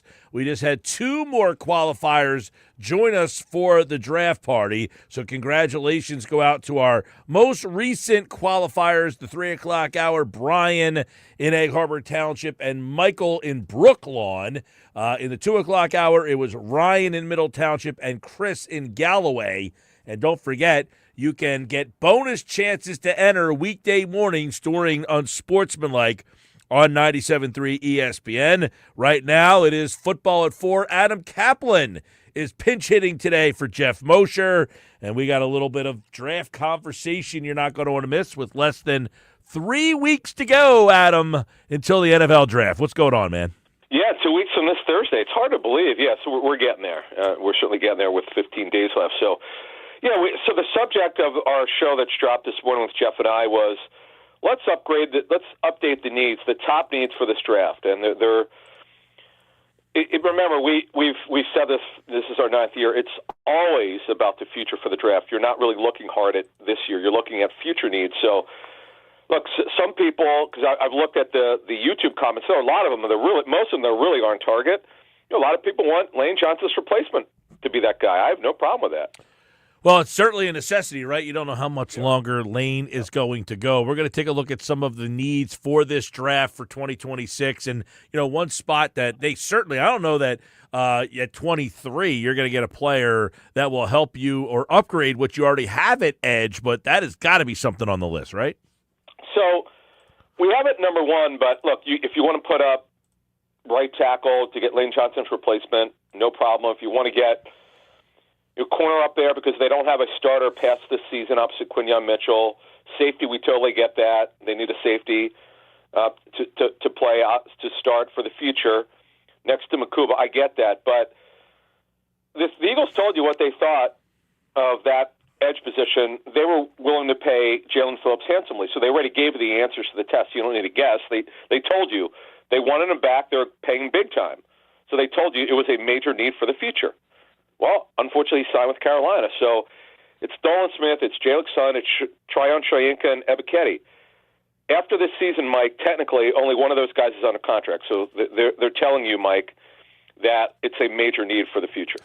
Edge rusher, we all agree on that one, and you're right. Last year they went and got Phillips, so it tells you they think they need a better player than what they have currently there. Upgraded edge, no doubt about it. You mentioned right tackle. That would be, Lane Johnson. We don't know how many more years, but you wouldn't be surprised probably if they took any spot in the offensive line, I would imagine, because you got Landon Dickerson, you got Juergens, both with injuries. Now, at 23 is guard of value. Guard's typically not a great value in the first round unless that guy is big time, and there really is no one who will go. The Penn State, Ione, the Penn State interior lineman, he might go somewhere between 15 and 30, but that would be it. But to me, I'll give you an example. When they drafted Lane Johnson, it's just funny how things work out. In 2013, they drafted Lane Johnson to play left tackle to be the eventual replacement for Jason Peters. Well, Peters didn't retire. Lane played right tackle year 1, and he never moved. He told them at the time, I was told privately, that Lane made it very clear to them that he wanted to stay at right tackle. Nobody disagreed. He stayed at right tackle. 2019, Mike, they did it again. Now this one they forced. They thought Andre Dillard to be the replacement for Jason Peters. Andre Dillard was a bust.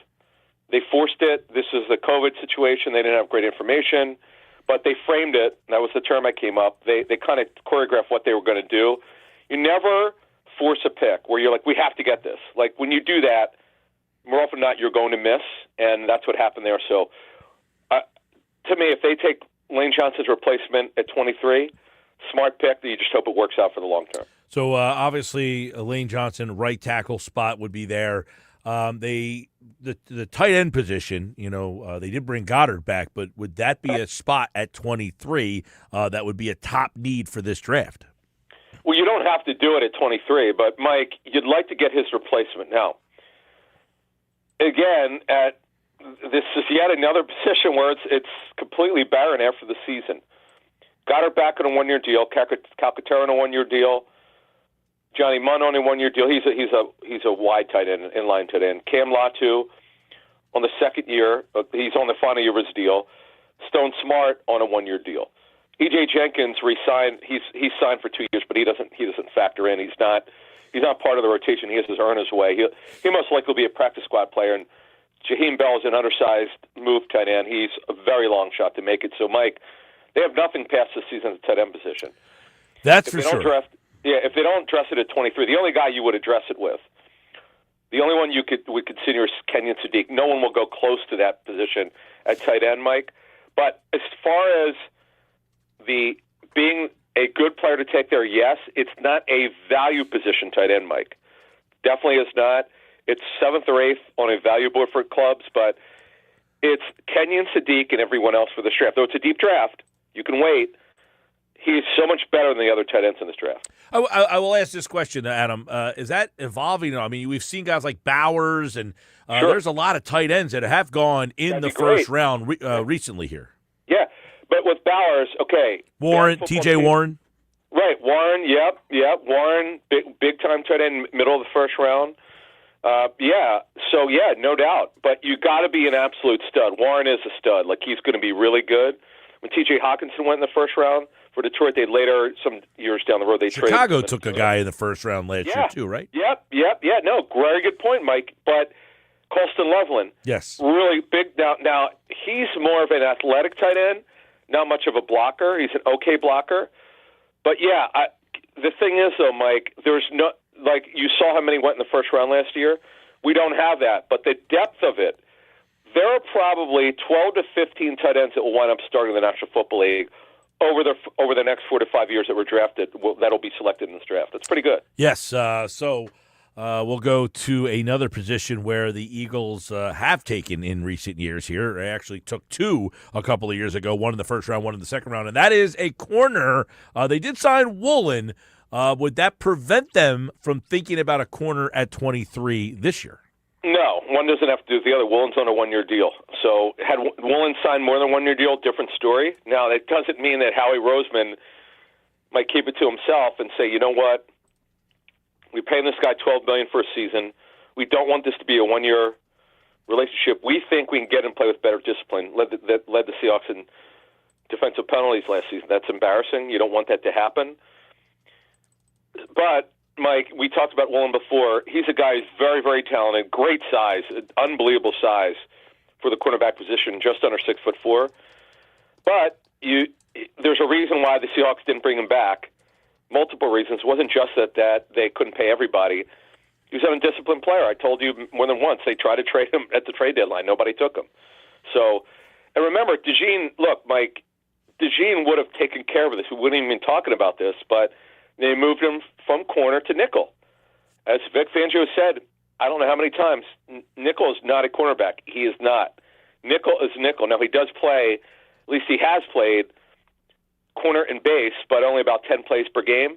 We don't even know if that's going to happen anymore. We'll see. But right now, corner is absolutely a future need.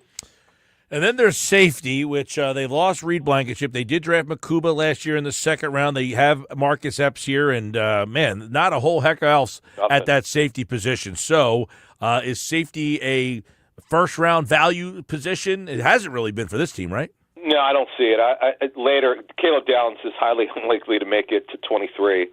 If he gets close, let's say he's there at 18, that's when you could see a trade up. I mean, I would have to see also who else is on the board, who else drops, but that's a guy kind of like Jihad Campbell. If he gets too close, way too close, that's where Howie could potentially trade up. But yeah, there's probably not going to be another safety that will go in the first round, and it's not you have to be a multi-purpose safety. You can't be a box safety and go in the first round, and you can't just be a deep safety. You have to be able to do other things if you're going to go in the first round at safety. All right, so those are 5 positions of top needs for this Eagles draft, and we kind of hinted at offensive line draft. You could they got a lot of middle round picks, multiple 3s and 4s and 5s, where they can start to try to find guys, in the event that Juergens or Landon Dickerson can't make it through the season.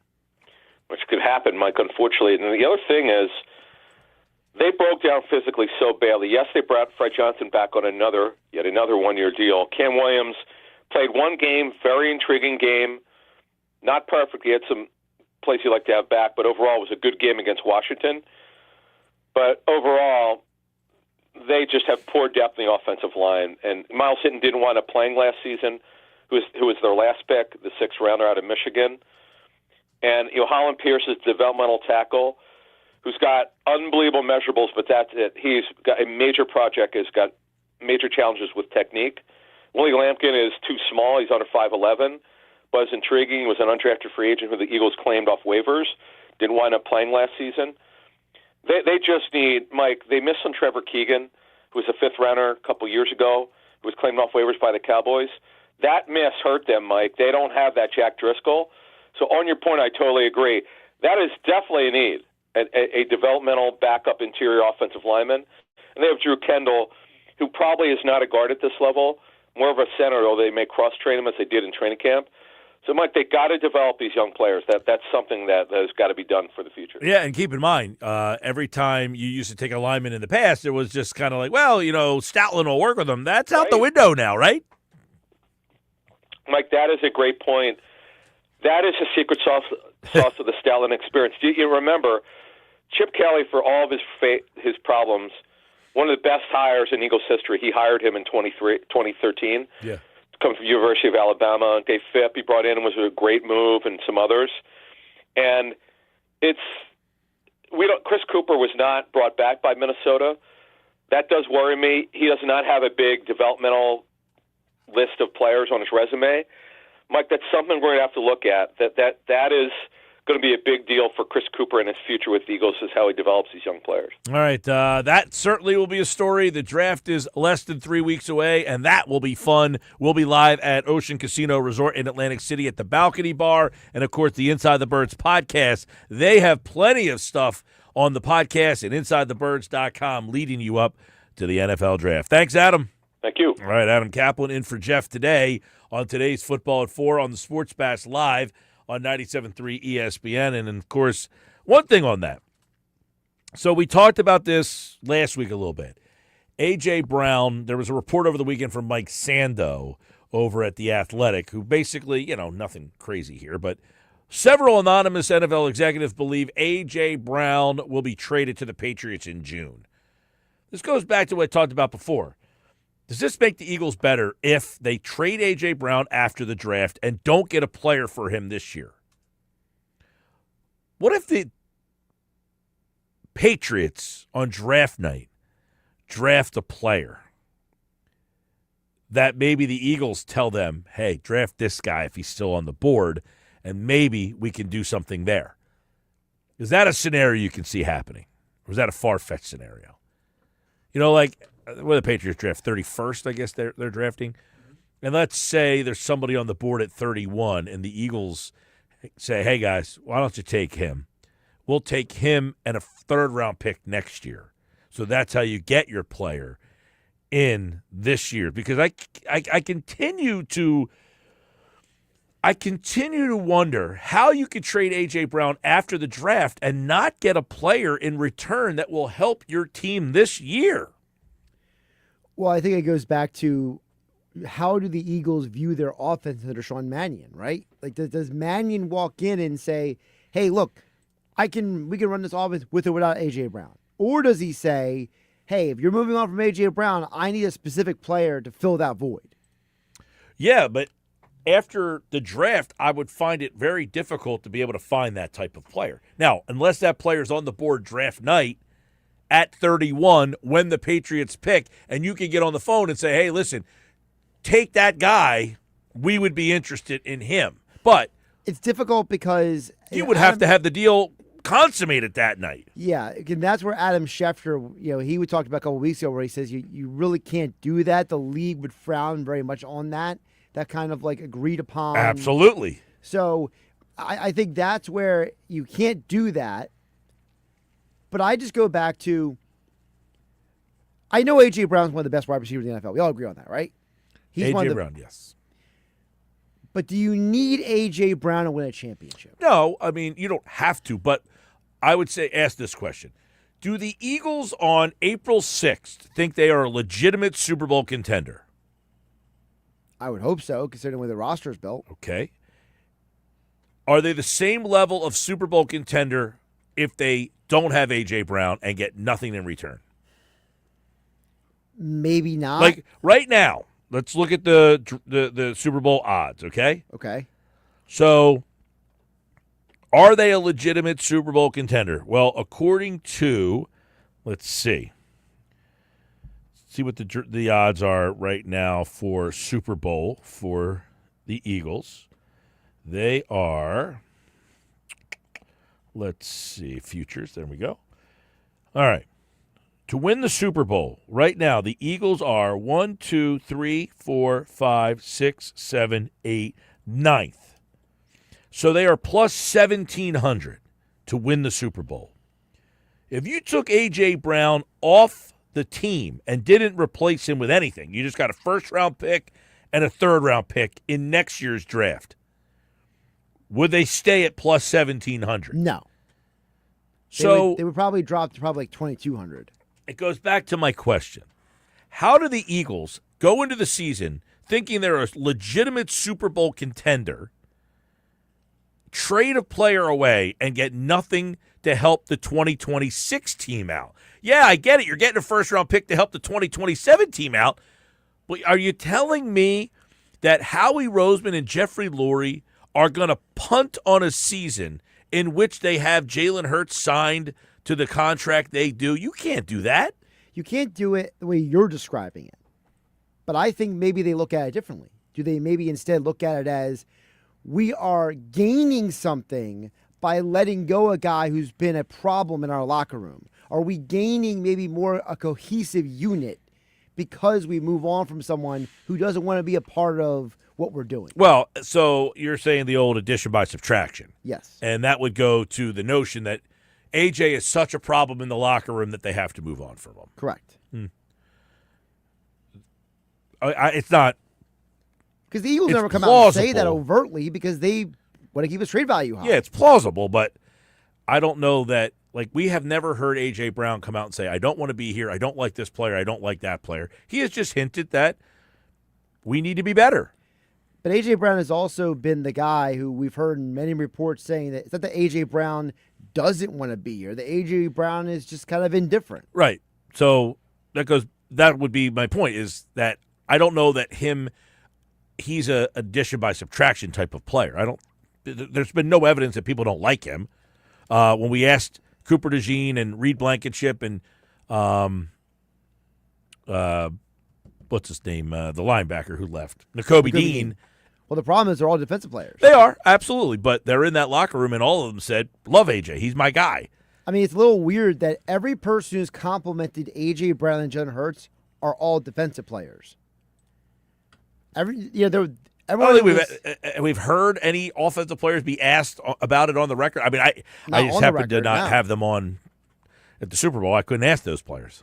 I mean, well, one guy wouldn't even talk to you guys. Who? What was it? Mailata told Grayson, I can't talk right now. Well, that was because he was contractually obligated. It wasn't because he wouldn't talk to us. He made it sound like he just refused to talk to us. He was contractually obligated to do another interview before us. 221. Sports Bash Live, 97.3 ESPN. 609-403-0973 on the White Horse RV text board. Let us know your thoughts on the Eagles conversation. Coming up, Nuggets is on the way. Earnshaw, big weekend. Phillies take 2 out of 3, but still feel a little odd about that series. Not great. Sixers play the Spurs tonight. You know, Joel Embiid has never lost to Wemby, 2-0, including a 70-point game in 2024. They play tonight. And the Flyers, after a big win yesterday against Boston, they are currently in the playoffs if the playoffs were to start today, but they still have work to do. What stood out from the weekend, Knicks Nuggets, is next.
428 Sports Bass Live, 97.3 ESPN. Hey, let me tell you about how you can help the people at the Branches Outreach. The mission is to provide food, clothing, and personal care items, compassionate support to individuals and families experiencing homelessness in Cape May County.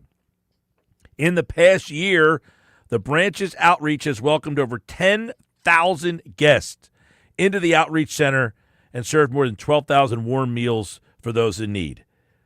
I'm asking my listeners to help out with donations of food and personal care items during the week from 9 a.m. to 1:30 at the Branches Outreach in Rio Grande.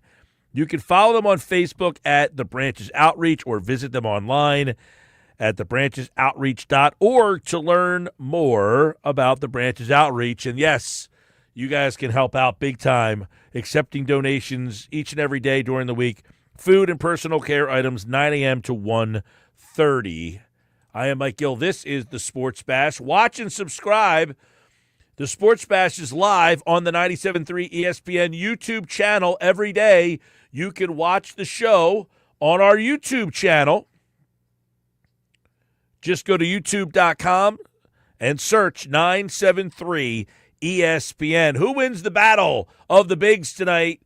Is it Embiid or is it Wemby? Vote at Mike Gill Show. We'll update the poll question a little bit later on in the show. And right now, it's pretty close. You know, Embiid, the last time they played, scored 70 against Wemby. I don't know if he's going to score 70 tonight, but after watching Spurs and Nuggets on Saturday, I would not be surprised if Embiid says, "Don't you forget about me," and has a big night tonight as Wemby and Jokic went head-to-head on Saturday. Jokic had 40 in the game, and Wemby had 35. What's the over-under for Embiid tonight? I got to check that out. Who has a bigger game tonight, Wemby or Embiid at Mike Gill Show? All right, it's time now for Knicks Nuggets. Another edition of the Nuggets. This should be fun. Fun weekend. Flyers in the playoffs right now. Sixers are in. Phil's with 2 out of 3 weekend against the Colorado Rockies. What do we got for today's edition of Knicks Nuggets? What's going on, Mike? What a weekend it was. And dare I say, are the Flyers back? Are they back? Can we use the B word in this town? It's been a long time coming for the Flyers to have this much excitement surrounding them, to say the least. Porter Martone, that is going to go down, I think, is one of the most memorable goals in Flyers history, Mike. That was unbelievable moment, overtime. I mean, how great and how sweet is it to have your first ever NHL goal come in overtime against the Boston Bruins on Easter and put yourself and your team in a position to make the postseason? I don't know if there will ever be a goal like that again, Mike. The goal itself and the situation was unbelievable. Mm-hmm. The fact that that's his first goal. Now, I was talking about this earlier.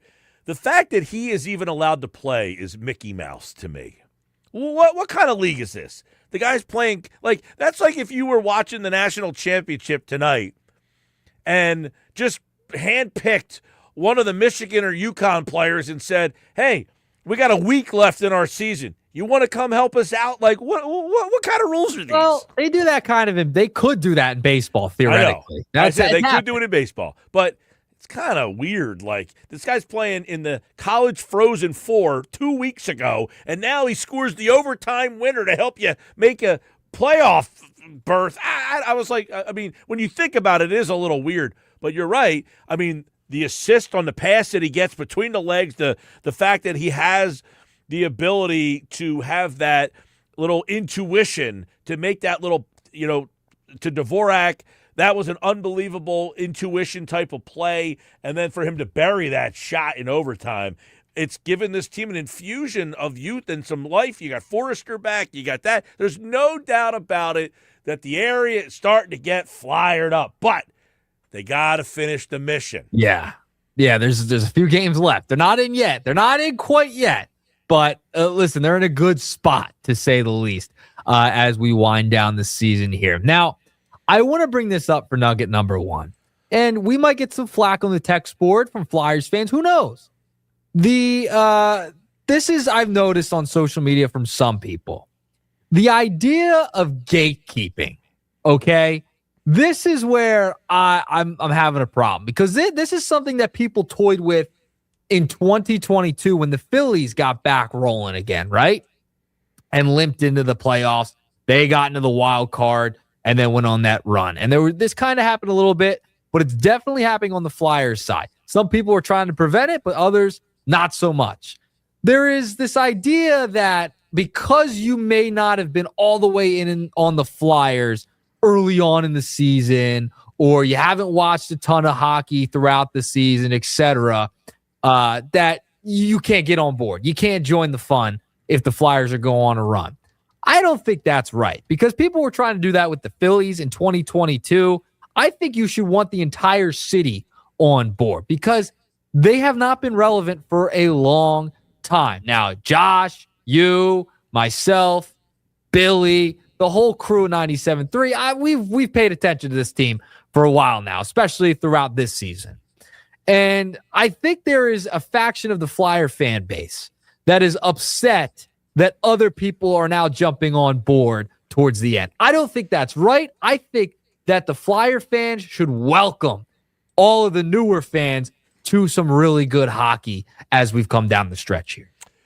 Well, a couple things. One, let's be honest. The attendance over at the Poor. Xfinity Mobile Arena has not been great, the last 2 years, 2 to 3 years. So it's not like you had the faithful filling the building up and they were faithful through this whole thing. That's not the case. I went to a game the day we went to the Temple game, right? And that day, I went to the Flyers game that day. Not a lot of juice in the building. That was early on in the season. Went to the game, I guess that was last Sunday, not yesterday, the Sunday before against Dallas. Different atmosphere. So it's evolved because they've played better. And it was the night that Porter Martone came into the building at Xfinity Mobile Arena and then played that following Tuesday. So there's a clear difference. Went to a game early on in the season and now there's definitely something brewing and there is a difference for sure. I don't think there's any question about it. Yeah. There are definitely more people getting on the wagon as we got here. Now, the Flyers have always kind of had their hardcore fans. I'm not questioning that. However, I do think that number has dipped over the last couple of years because of the teams. Look, they have not made the playoffs for 5 straight years. Can you imagine? Like, people blast the Sixers as if they're like the Antichrist. They haven't gone 5 years in a row without making the playoffs since I don't even remember when, right? When was the last time they went 5 years? Can you imagine if the Sixers didn't make the playoffs for 5 years in a row? 2017 might be the year. The last year they didn't make it up until last season. I think it might have been 17. They didn't make the playoffs, I said, for 5 straight years. Oh, for 5. Yeah, during the process. I mean, that was really it. Even during the process, they only missed the playoffs like 3 years. Was it? I think it was more than 3. Might have been 4. Anyway, people act like the process took 10 years. It was 2.5 seasons that they really kind of weren't all that interested in making the playoffs. They had a streak 1, 2, 3, 4, 5 where they missed 5 straight years from 2012 to 2017. All right, so that 2017 was the last time they didn't make the playoffs. 2018 up until last year they made the playoffs every year. Yeah. And then lost in either the first or second round, but that's neither here nor there. But yeah, I mean, the difference is the Flyers have been trying to make the playoffs. Yeah, they've been trying to build a team to be a contender, and that hasn't worked out very well. At least the Sixers have had a consistent playoff team every single year, whether you want to criticize them or not for the way they've handled Embiid, etc. Fine, but they've been in the playoffs every year. They've gotten stars here and have been in the running, to say the least. The Flyers, I don't even want to count the COVID year. If you want to even take that year out, then I would say it's even been longer since they've really made the postseason. That is true. The Flyers, if you take the COVID bubble season out, it was, this team, look, they have not been a perennial playoff team. No. It is very, and listen, the Flyers have always been kind of fourth on the pecking order when it comes to the pantheon of sports. There's a guy who texts in here all the time. He hates the NBA. He thinks no one pays attention. I said, listen, I know you don't like the NBA, but the ratings are clear as day that the NBA is a far more popular product than hockey is. And there's a reason for that. Yeah. People grow up playing basketball. They don't grow up playing hockey. Hockey's a very niche type of sport to play. Sure. So it's a hard thing to become a hardcore fan of if you don't understand it, because a lot of people don't play it growing up. Sure, that's fair. Like, and if you're not around the ponds and they're not frozen every year, you might not be playing as much hockey. Maybe play a little street hockey here and there. There's not as many rinks as basketball courts probably across the country. I'm sure there's a case study on that somewhere. But yeah, listen, I think, but if people are going to get back invested in this team again, you shouldn't gatekeep. That's all I'm saying, because they tried doing it with the Phillies, right? Like going through all that hardship from 2012 up until 2022. It was a long decade there for bad baseball. There was people trying to gatekeep then. I think it's wrong. It was wrong then, and it's wrong again now with the Flyers. Listen, I don't blame anybody for not watching night in and night out over the 5 years. And if you are starting to get excited by it, hey, I got home yesterday and I was more interested in the Flyer game than the Phillies game. Yeah, I was That too. is not normal for me, but for whatever reason, the gravitational pull of my remote went to Flyers over Phillies. Yeah, and listen, I went to Easter dinner after some work yesterday, okay? And parents, they're big Phillies fans, got them to switch over to the Flyer game. They were invested. Now they are casual fans, right? Like back in like 2010, they were on board, right? All in on the Fly guys during that run with Briere, Richards, and then like obviously Voracek, Simmons. A couple years after that, they kind of fell off a little bit. Yesterday, they were intrigued. They were totally intrigued by the Flyers game yesterday and the way that thing ended. And they were into the game. So it's like you're trying to generate interest, put a decent product out there. That's all. Yep. I listen, the Flyers, and this happens to go what we were just talking about. The fact that they were able to take a guy they drafted playing college hockey the same season and go right from his college season to the NHL a week later, that doesn't happen too often. No, it's pretty unique. It's awesome. If you're a Flyers fan, you love it. Baseball can do kind of the same thing. But hey, you'll take it any way you can get it. They got an inflection of some really good youth into their lineup, and Forrester back, some talent. Hey, man, why not? Let's get a busy Xfinity Mobile Arena down there at the sports complex. You get a little basketball playoff one day, a little hockey playoff the next. I'm all for that. I mean, that's fantastic. When was the last time that happened? Sheesh. Because you said it could happen in baseball. Since the draft in 1965 in the Major League Baseball draft, only 24 players have gone from the draft that year into the baseball that same season. Yeah. So in baseball, doesn't happen often. It is very infrequent. Now, you do see it. I think the last guy they said that did it was Ryan Johnson in 2024, Garrett Crochet in 2020, Mike Leake. I do remember Leake in 2009 did it as well. So you very rarely see a guy get drafted and then go into the baseball and help out right away. Well, remember last year there was some buzz. Oh, Gage would come up and maybe help you for a playoff run. Yeah, there was a little buzz with that. You have in baseball, you have guys getting drafted out of high school. Yep. Those guys aren't going to make the jump right away. If it's a college player who is that impactful, they might have a shot to make that jump, but that is extremely rare. But it can be done in baseball. Is just my argument there. Yes. All right, moving along. Embiid and Wemby. Oh, we get number 3. The third time these two will square off, Mike Gill. And I heard you before the break. I believe the over-under on points for Embiid tonight, looking at one book, was 28.5. The last time I saw something at one of the books. 28.5 for Embiid for tonight's game against the Spurs and Victor Wembanyama. Also, according to StatMuse, it is 2 games against Victor Wembanyama. He averages 39.5 points per game, the most by any player versus Wembanyama, 10.5 rebounds per game, a steal and a half per game, and has a 53.1 field goal percentage in 2 games against Wemby. And one of the most famous ones was that 70-point game. I was up in the bleeds for it against him a few years back. Wow. Could he do it again? I don't know. I think Wemby's a little bit better player than he was in his rookie season. But guess what? He has some success against the big fella down in San Antonio. He has a 70-point outing the last time they faced off in 2024. By the way, they've played each other twice. Embiid has won both times. I go to this.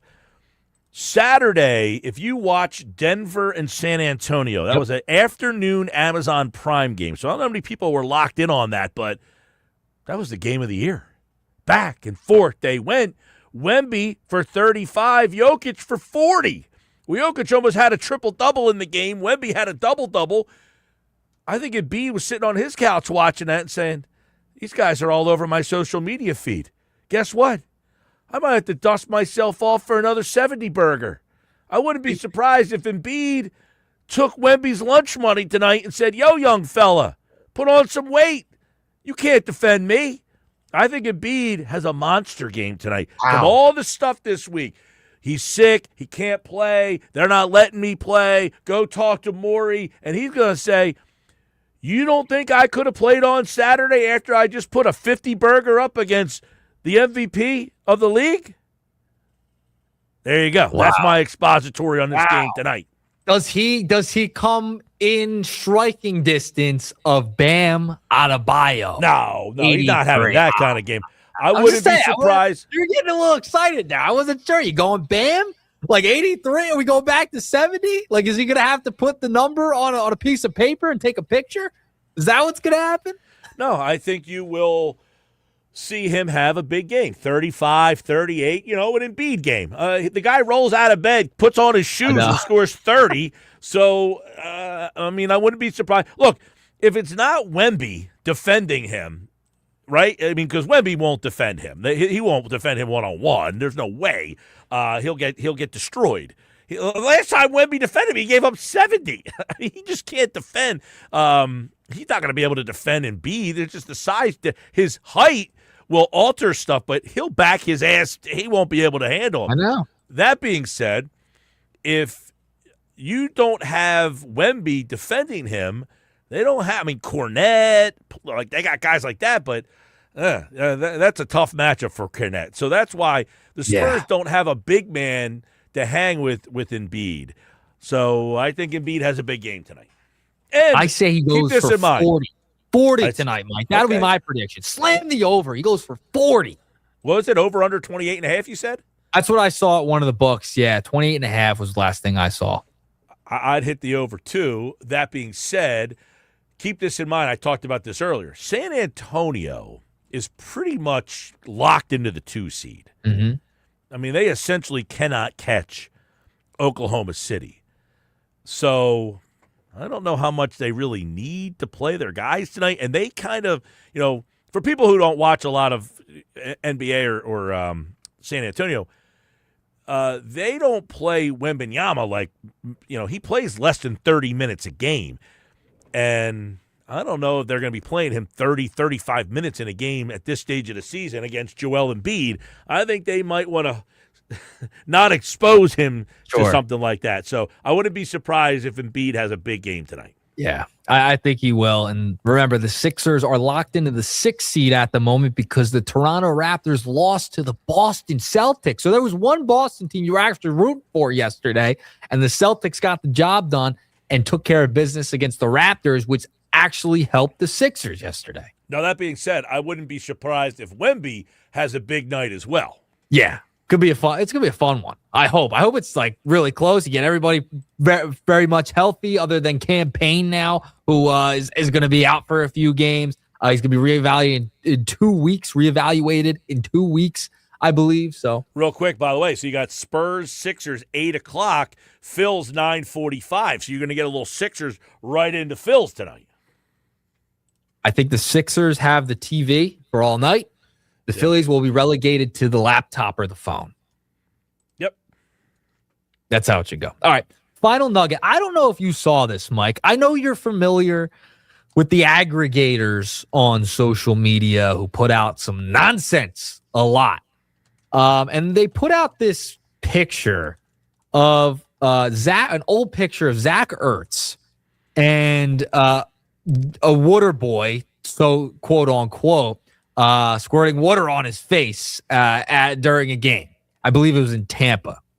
And the aggregator put a stat out that water boys earn over $3,000 per game, and it was wonky, and you shouldn't believe it. Jason Kelsey quote tweeted this aggregator and said, quote, "The guy squirting water into Zach Ertz's mouth is Joe Opella. He's an athletic trainer that's been with the team for over 15 years at this point. NFL teams don't really have water boys. Athletic trainers are usually the ones responsible for having water on the practice field and during games, but this post is absolutely hilarious. A guy who rehabbed my ACL tear in my second year has a master's degree from Pitt and has years of experience keeping Eagles players healthy and on the field.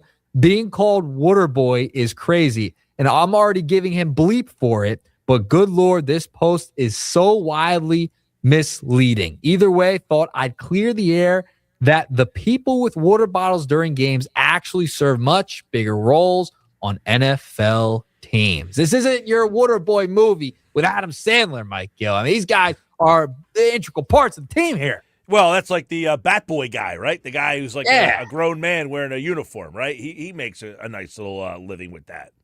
Yeah, but I think his point was he's not just like a guy with the water bottle, coming up and down on the field. It's one of the trainers. The guy's got a master's degree, knows what he's talking about, helped me rehab my ACL coming back from that. Yeah, well, listen, if you can foreshadow that, you should train your kid to become the water boy then, right? That's a great way. NFL teams have their own water boys. Like they should just have like designated water boys. This is only what you do. And then, our athletic trainers could do something else. Yeah. Listen, if you're looking to get into professional sports and that's a way to do it, go that way. It's like the guy saying, hey, you know what? If you have the foresight to tell your kid to learn how to be like a long snapper. Yeah, why not? Or a punter. If you kick, punter, kicker. The punter has a lot. I mean, well, the long snapper does too, but the punter's becoming a bigger part of these games now with the field position stuff. The long snapper guy, if you can get that thing down to a science, bang, bang, bang. I mean, that's a nice paycheck right there. I remember John Dorenbos. I used to host a show with him. He made millions for that. Yeah, I know. He's the man. Those long snappers, they take a beating though when they're out there. I mean, they're right in the middle of the thick of it, in the trenches. But yeah, Jason Kelsey wanted to let everyone know it's not some Joe Schmo. This guy knows what he's talking about. All right, he's not just squirt water at Zach Ertz. Yeah, exactly. Well, guess what? Good for that guy. I'll take his paycheck. I would too. All right, Mike. I guess 4-pack. Yeah, 4-pack of Nuggets today. We got to all 4 Nuggets. There we go. I like it. Then I'm liking the remote tonight. Got Sixers at 8, Phillies at 9:45. Tomorrow got a little Flyers Devil. Wednesday, nothing. No games on the schedule on Wednesday. Yeah. And then on Thursday you got Flyers and Sixers. Yeah, got a double whammy on Thursday. Yeah, I love this time of year when everyone's playing for the most part. It's like early fall, springtime. You get a lot of these games, and they're important games. Yeah, well, guess what? You got the Phillies as well. You got an afternoon game on Wednesday for the Phils, so that'll be I don't like that. You got the Sixers and Flyers both off Wednesday and an afternoon Phillies game. That I don't like.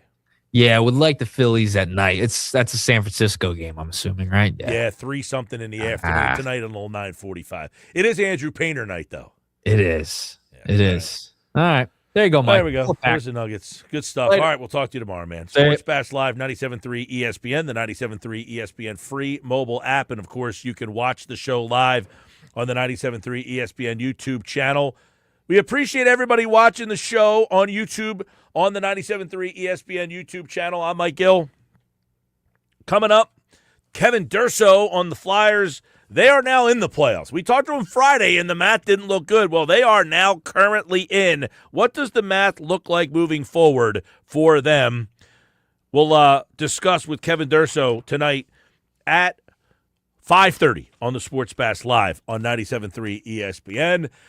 Coming up as well, we have another chance for you to qualify for our Eagles draft party, which is going to be at Ocean Casino's Balcony Bar, and more details on that right now.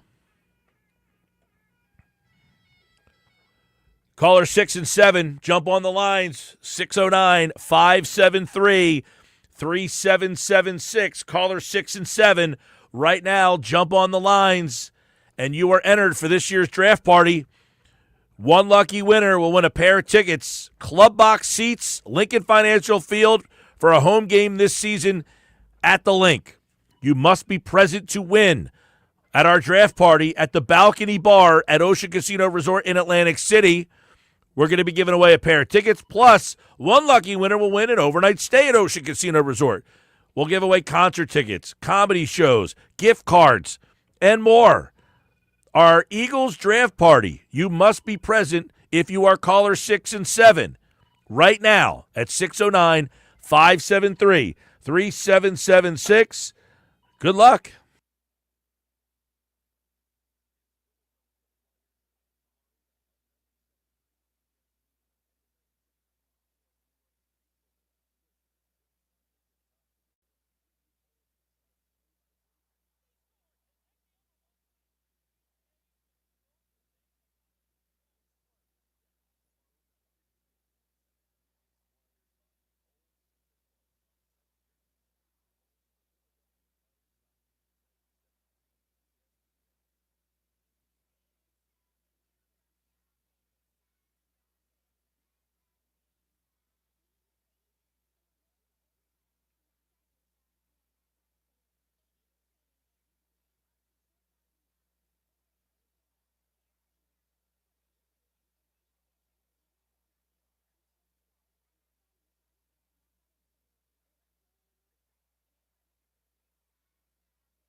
All right, 5:02, last hour of the show. Congratulations, our most recent qualifiers, Zach and Dennis, John and Avalon.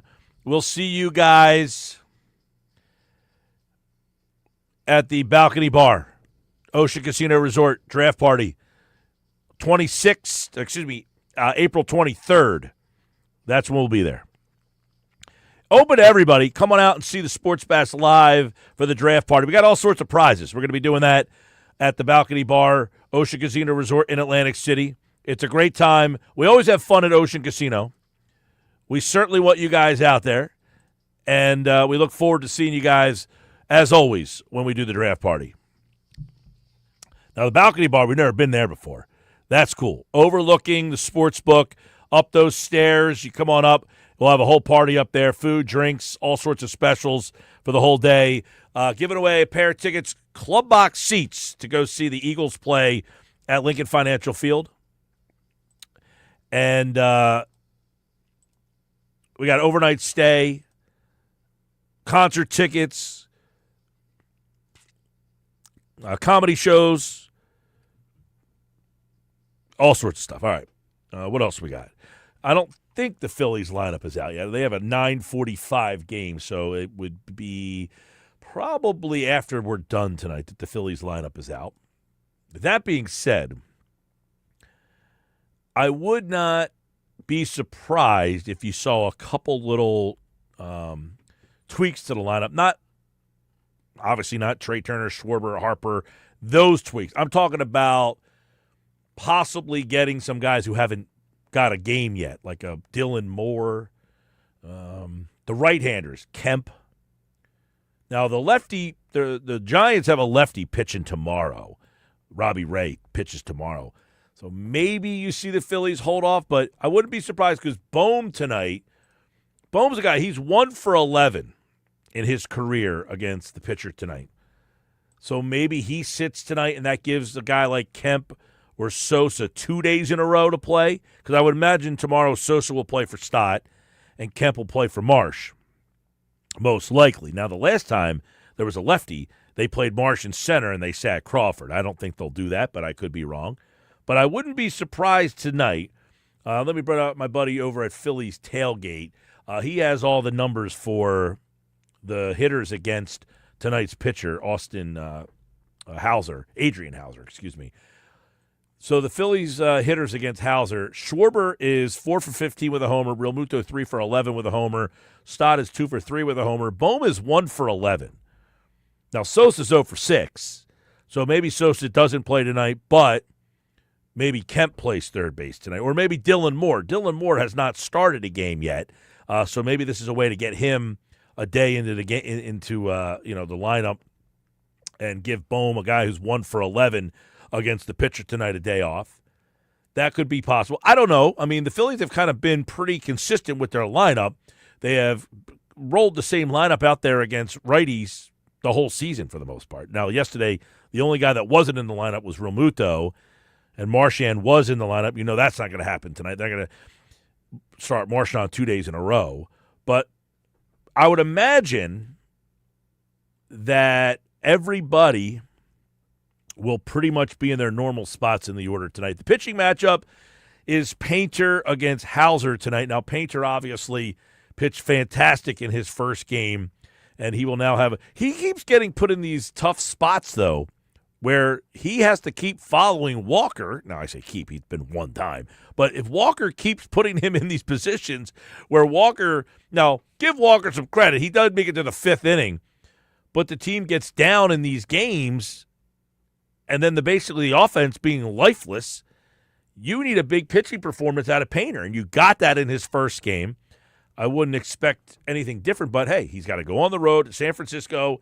Now, the Giants' offense has been dreadful. We talked about it during Philly's fastball segment earlier today. Bader's hitting 129 this season. He's got off to a terrible start. So this offense for the Giants is not very good. So Painter could have another big night tonight. I would anticipate a good outing from him. The news on Wheeler, let's give you that real quick. So Wheeler is going to pitch on Wednesday for Lehigh in Allentown. Now, he did not have a great outing his last time. Now, from what I've been told from someone who covered the game, there was a defensive mishap in that game that kind of led to some of the runs, but they were earned runs because they couldn't call it an error, but there was a misplayed ball. But Wheeler will make his third start on Wednesday, which means, some people thought that he could be up a little sooner than later. It doesn't appear that he will be up at least through another turn through the rotation, which means when does Walker is he supposed to pitch again? Let's see here. Saturday, so that means he will not take that spot. Wheeler will not take the Walker spot in the rotation then on Saturday. So you have Painter, Sanchez, Nola. There is a day off there. I mean, so in theory, with the day off, you could go Luzardo, Painter, and skip Walker, right? I mean, because that would keep Painter 1, 2, 3, 4. That would keep him on a fifth day. Yeah, it's not beyond reason if you wanted to skip Walker for Saturday, April 11th. It's just the reason why, for those who don't know, Wheeler is off is because his next start is Wednesday. So, and that doesn't line up because they don't want to rush him back. That's why a lot of people, like the Phillies and the guys on the Philly Show podcast, they keep pointing to the Atlanta series for Wheeler to come back. So the pitching moving forward. Painter tonight, Sanchez tomorrow, Nola on Wednesday. Off day Thursday, Luzardo, Walker, Painter, Sanchez, Nola, Luzardo. That means the first possibility where Walker would pitch again is on Friday the 17th. Right. That is a spot where, where Wheeler could possibly jump into the rotation. And then Wheeler would kind of be sliding into the fourth spot into the rotation. Right, and now you're not putting so much pressure on him to come back too soon because, people can read into what they want, but there's some speculation that maybe they're taking a very slow approach with his ramp up. Could be. And now if he comes out and pitches a good game on Wednesday night, the calls are going to be replace Walker. Now, you can't replace Walker on Saturday because it doesn't line up, but you could replace him on the 17th. Now, today is what? The 6th. So he will pitch on the 8th. And that means he would have 1, 2, 3, 4, 5, 6. Yeah. He would pitch again on the 13th, technically. That would be Monday. Yeah, so then Monday would line up again, I guess, for Saturday. Somewhat. Yeah, it would be Saturday. But maybe that's where you just brought up the Although idea. there is a day off in there on Thursday. There is. Yeah. You just brought up the point, though, about Painter, about what if Painter comes out tonight, pitches well, and then you say, look, it's a prerequisite 5 days rest. Put him on Saturday. The only issue with that would be, we talked about this during the Phillies fastball today. I think they would like to keep Painter as on a as aggressive path as possible. Right. So I don't think they want to have to push him up a day if they don't have to. Right? I mean, that makes sense. Like they would say, listen, if we can have him rest one extra day, we probably would like to do that. Now, you can't do that all season long, obviously, but at this stage of the season, if they can keep him an extra day rest, I'm sure they would like to do that. Absolutely. By the way, Painter is scheduled to pitch tonight. His next start would be at home on Sunday, a little afternoon game against Zach Gallen. Saturday, you can listen to the Phillies and the Diamondbacks right here on 97.3 ESPN. Of course, it's Taiwan Walker. We get stuck with the Walker game. Gee, thanks. Yeah. Against Brandon Pfaadt. We all know what Pfaadt did against the Phillies in the playoffs a couple of years ago. Thanks for nothing, Phil. Thanks for nothing against Pfaadt. But the frustrating things so far, there's 3 things that I took away from this weekend series that really kind of bothered me. One, that are on the negative side. There were some positives, not many, but I'll give you them as well. One, the top of the order again. This Turner, Schwarber, Harper, Bohm. Turner's 289. Okay, that's okay. I'm not ripping him by any Turner's stretch. been better the last few games. He's been fine. He's okay. Schwarber, 0 for 3. Just a bevy of strikeouts. Harper, 0 for 4. You know what Harper's hitting? 139. Now, again, it's early. I'm not saying you got to get Harper out of the spot in the order, blah, blah, blah. You got to change it. That's not what I'm saying. I'm just saying, man, if they don't turn this thing around with the top of the order, the bottom of the order is getting on base. Garcia, 294. He's been producing. Had a home run yesterday. His back of the order guys, Marsh, 303 with a 343 on base. Justin Crawford, 321 with a 345 on base. So the bottom of the order guys are getting on base. The top, I don't know how long that's going to keep up, though, right? Can I anticipate Marsh, Crawford, and Garcia to continuously be on base? The top of the order has had an early opportunity to produce some runs, and they're not getting the job done. That's a little concerning because I don't know that the bottom of the order can keep up the pace that they're on. Now, you're hoping that Crawford can. You're hoping he can, but the problem is that, this team gave us misinformation. They said we're coming to the year, we're going to be more patient at the plate, we're going to be more disciplined. Well, the only guy who's patient and disciplined so far consistently has been Crawford. Crawford right now, 345 on base percentage, very good. Turner, 341 on base percentage. I say very good. It's good, not great. Right. Schwarber, even though he's hitting 188, his on base is 366. So he's still taking his walks. Difference for Harper, 139. His on base is 205. And if you watch the games, you'll see that some of his swings, they are horrible looking, some of those swings. Schwarber, 3 homers. The one problem with Schwarber, 14 strikeouts. Right. He's going to be a strikeout machine, but 14 is a lot. It's a lot. It's a lot for this time of year. Harper has 7 strikeouts. He's only walked 3 times. My biggest concern has been that the bottom of the order is producing and the top of the order is not getting on. What happens now when the bottom of the order starts to hit their slump and the top of the order is like, hey, we got nobody on base to do anything with, and then they start hitting, but for not.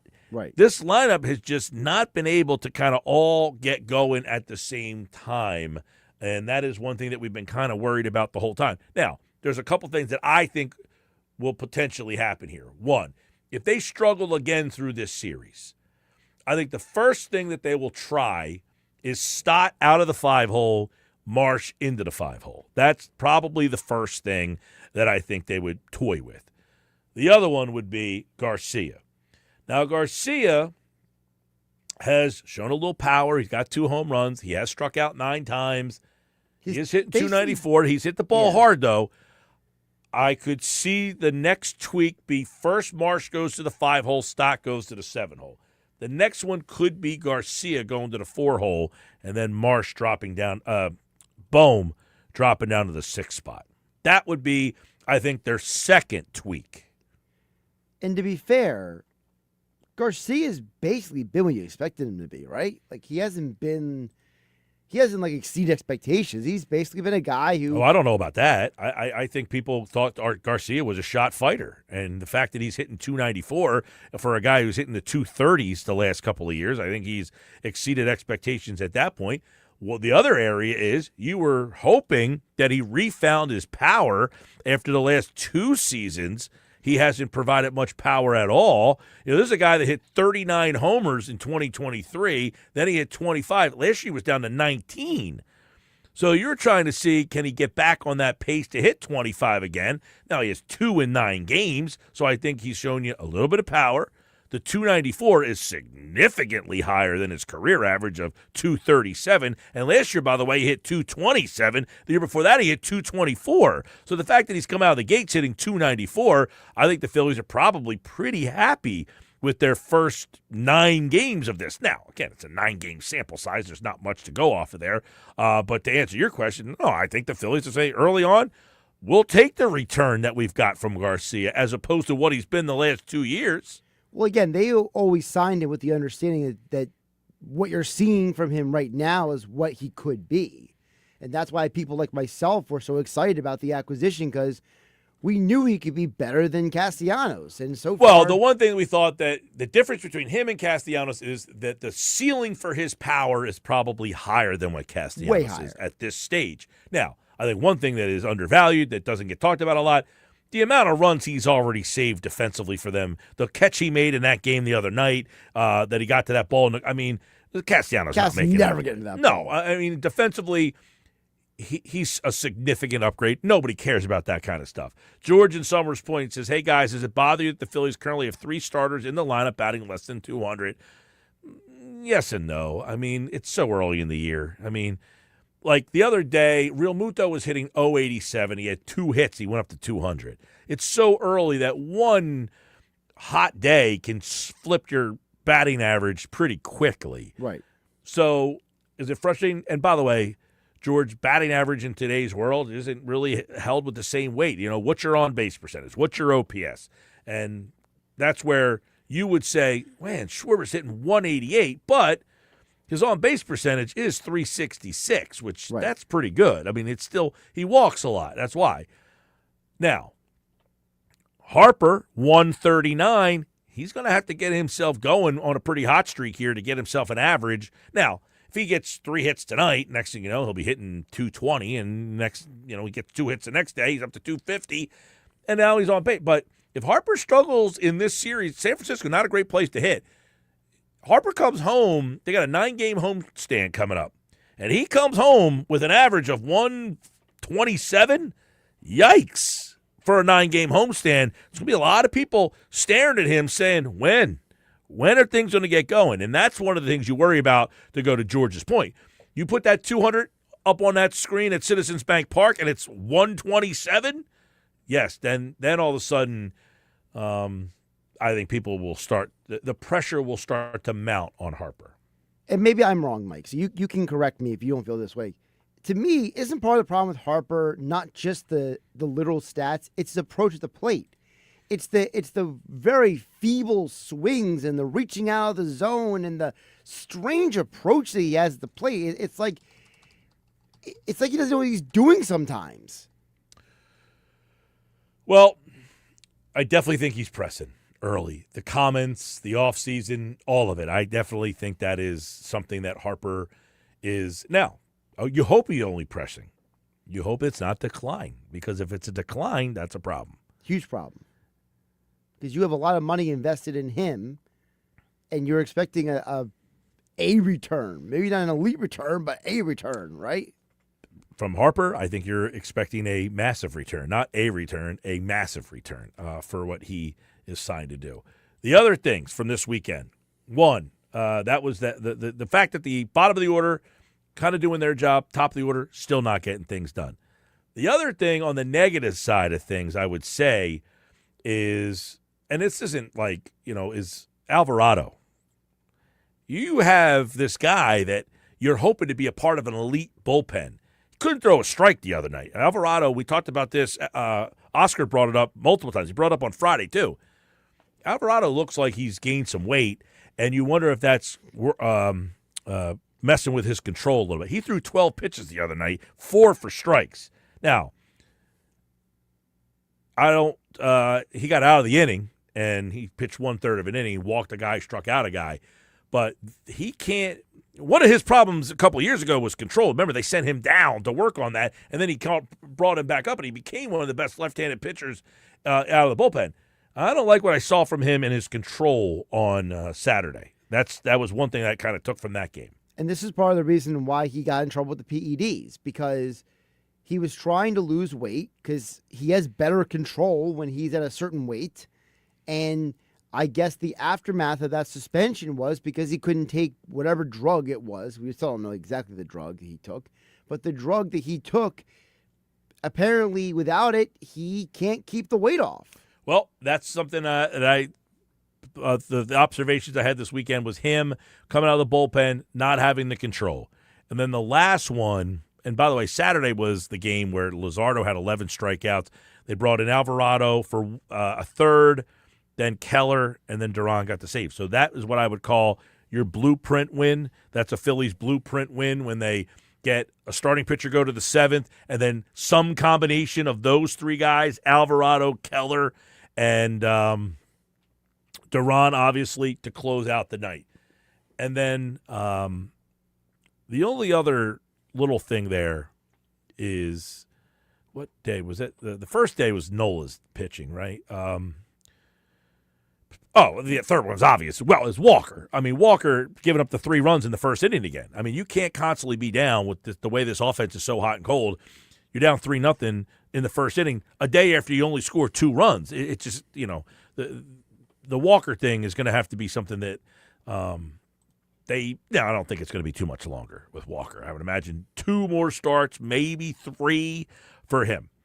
On the plus side, obviously, Luzardo bounced back after opening day, 11 strikeouts, no walks. He was outstanding.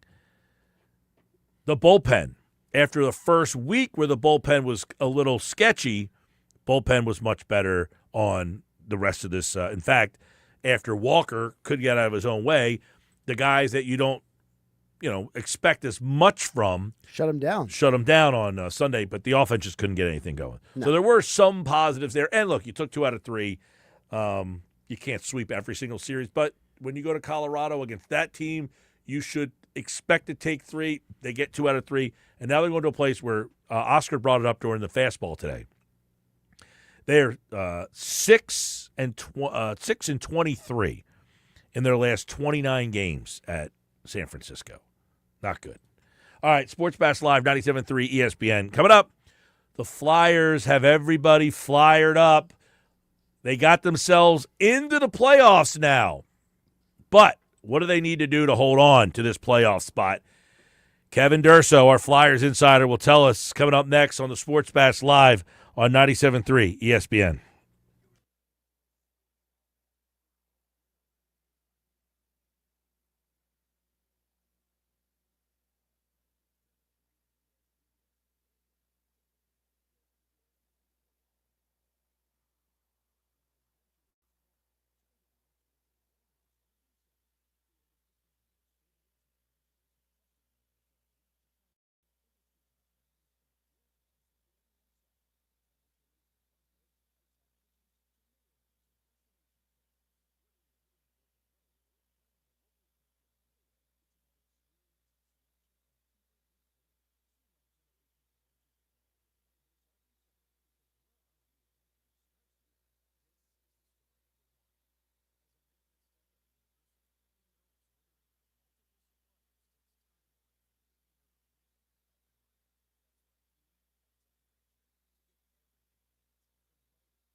Tim Saunders on the call on 97.3 ESPN.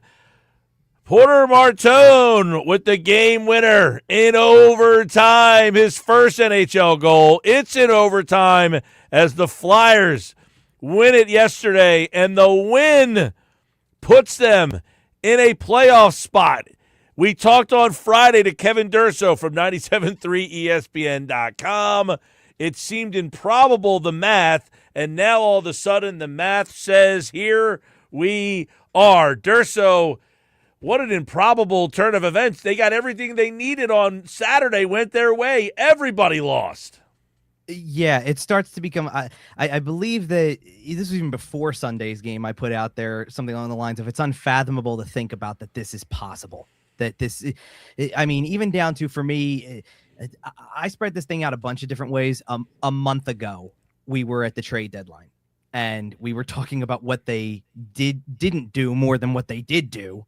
And now look at where they are now. I mean, I wrote this morning also, and I put in the article, March 17th, they were 8 points out of the wild card, 9 out of third in division, and now they're solely in third place in the Metropolitan Division. It's incredible.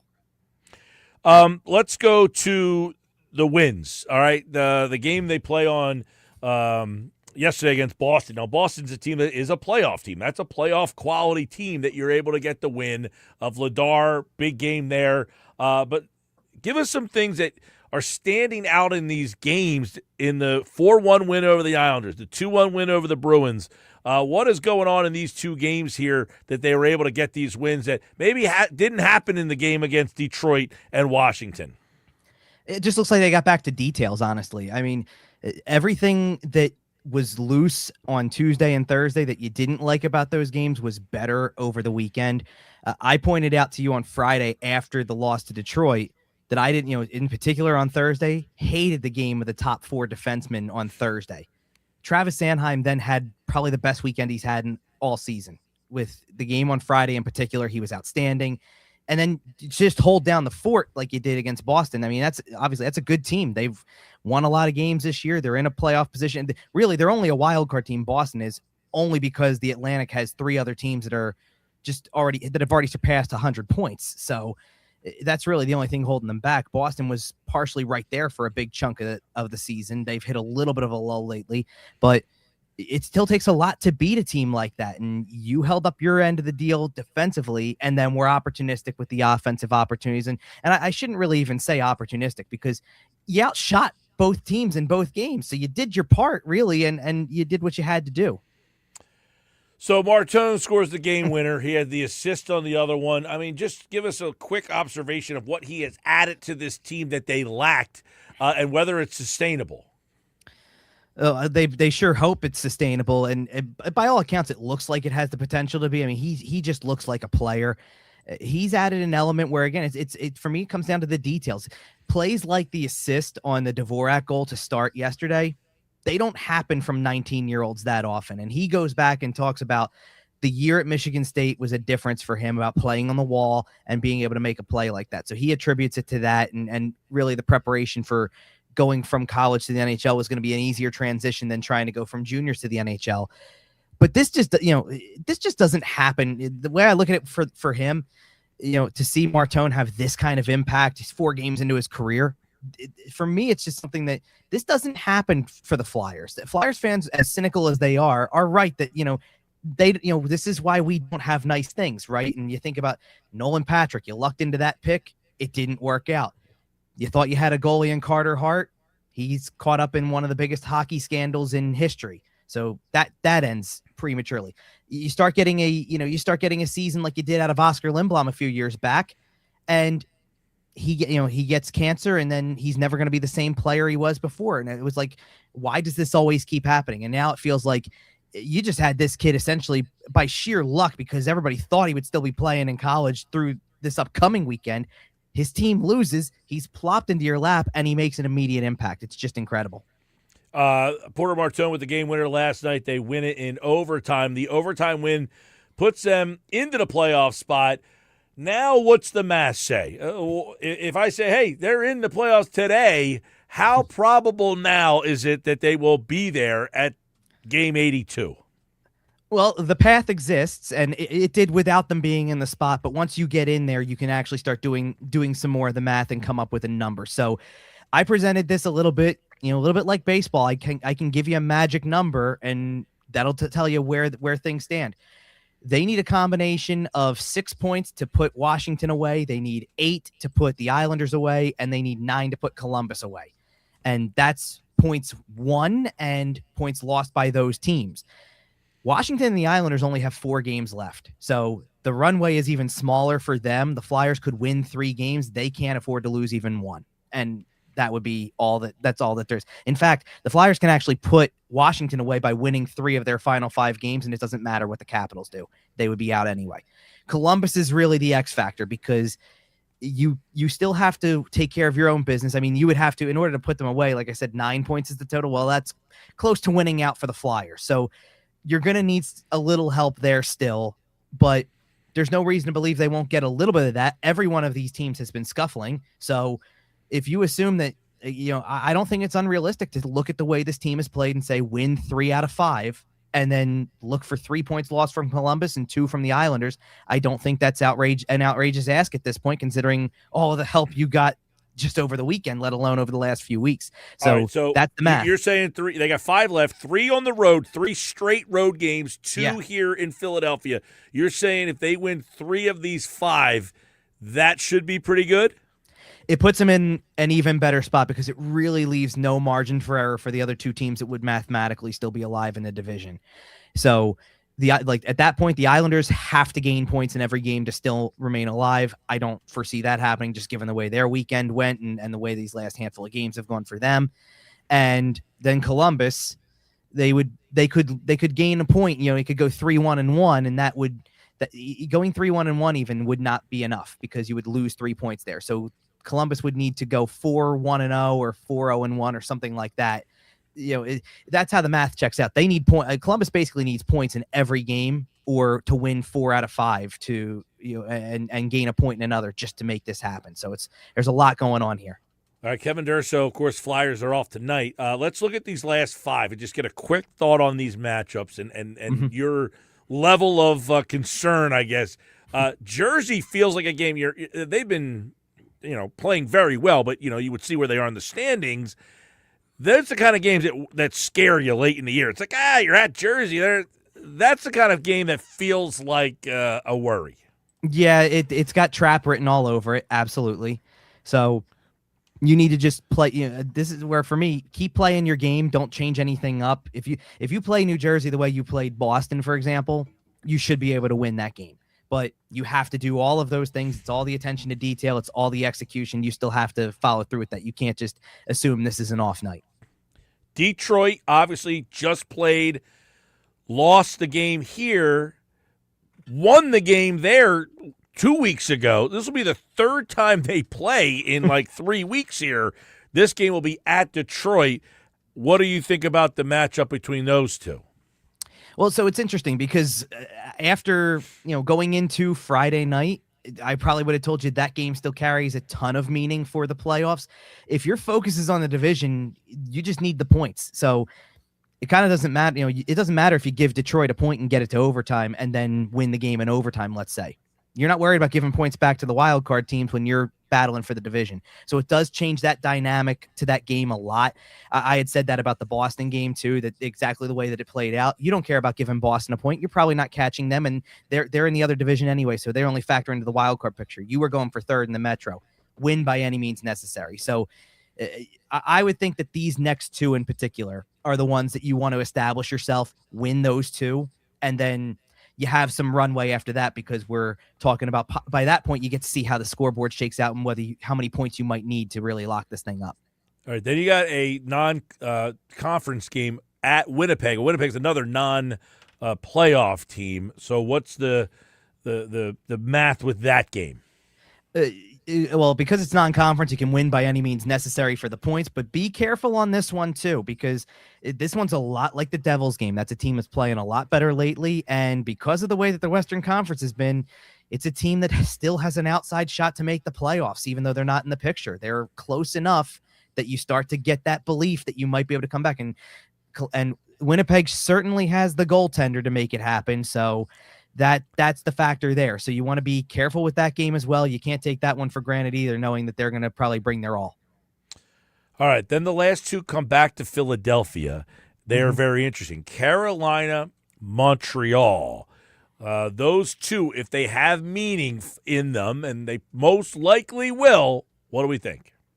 Yeah, so the way that I'm envisioning the way that this is potentially going to go is that I am circling next Monday against Carolina on my calendar. I think that could be a game where you have a shot to say win and in, potentially. That if you get enough help, you could be down to, I just need 2 points, get the 2 points, get in.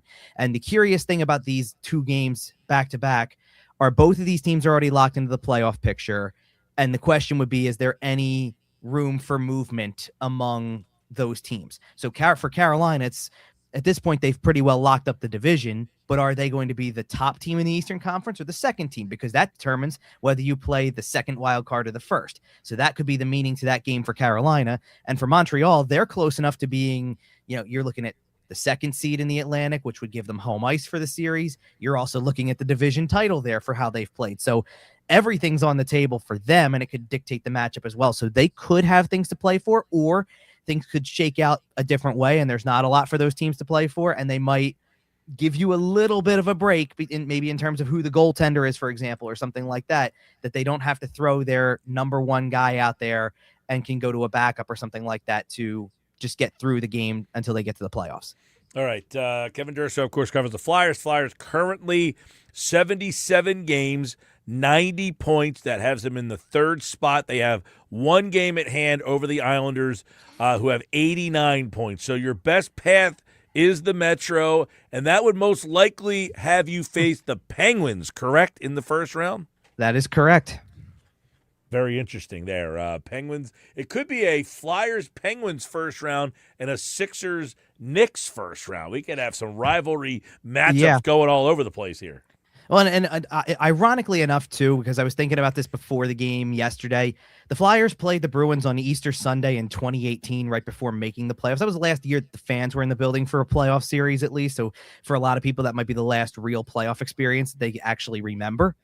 And they won that game in overtime. And for me, there was just something about when they won that particular game. There was 4 games left in the season at that point, and they didn't clinch until the last day of the season. But that kind of felt like the moment where it's like, yeah, they're going to make it because now the stars are aligning. And you just have to wonder if the same thing's going to happen here, that and ironically enough, in that first round playoff series, which they did eventually lose, they played the Pittsburgh Penguins. So it feels like it's aligning the same exact way, that you're on a path to potentially play the Penguins, and beating Boston on Easter Sunday with a few games left in your season makes it start to feel that much more realistic. So it's aligned that way.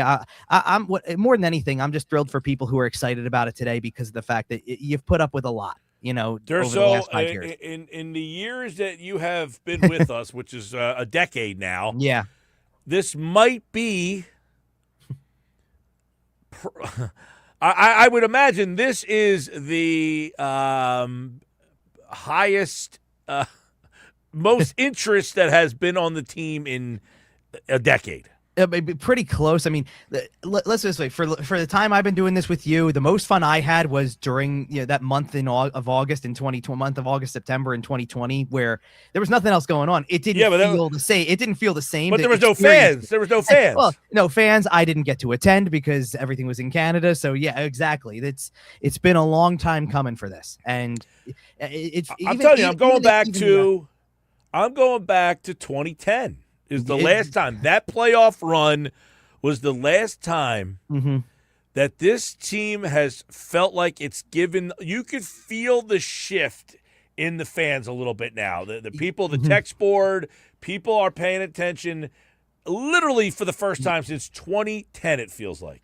And I'll draw another comparison for you that I was thinking about today. This is starting to feel a little bit like the 2007 Phillies.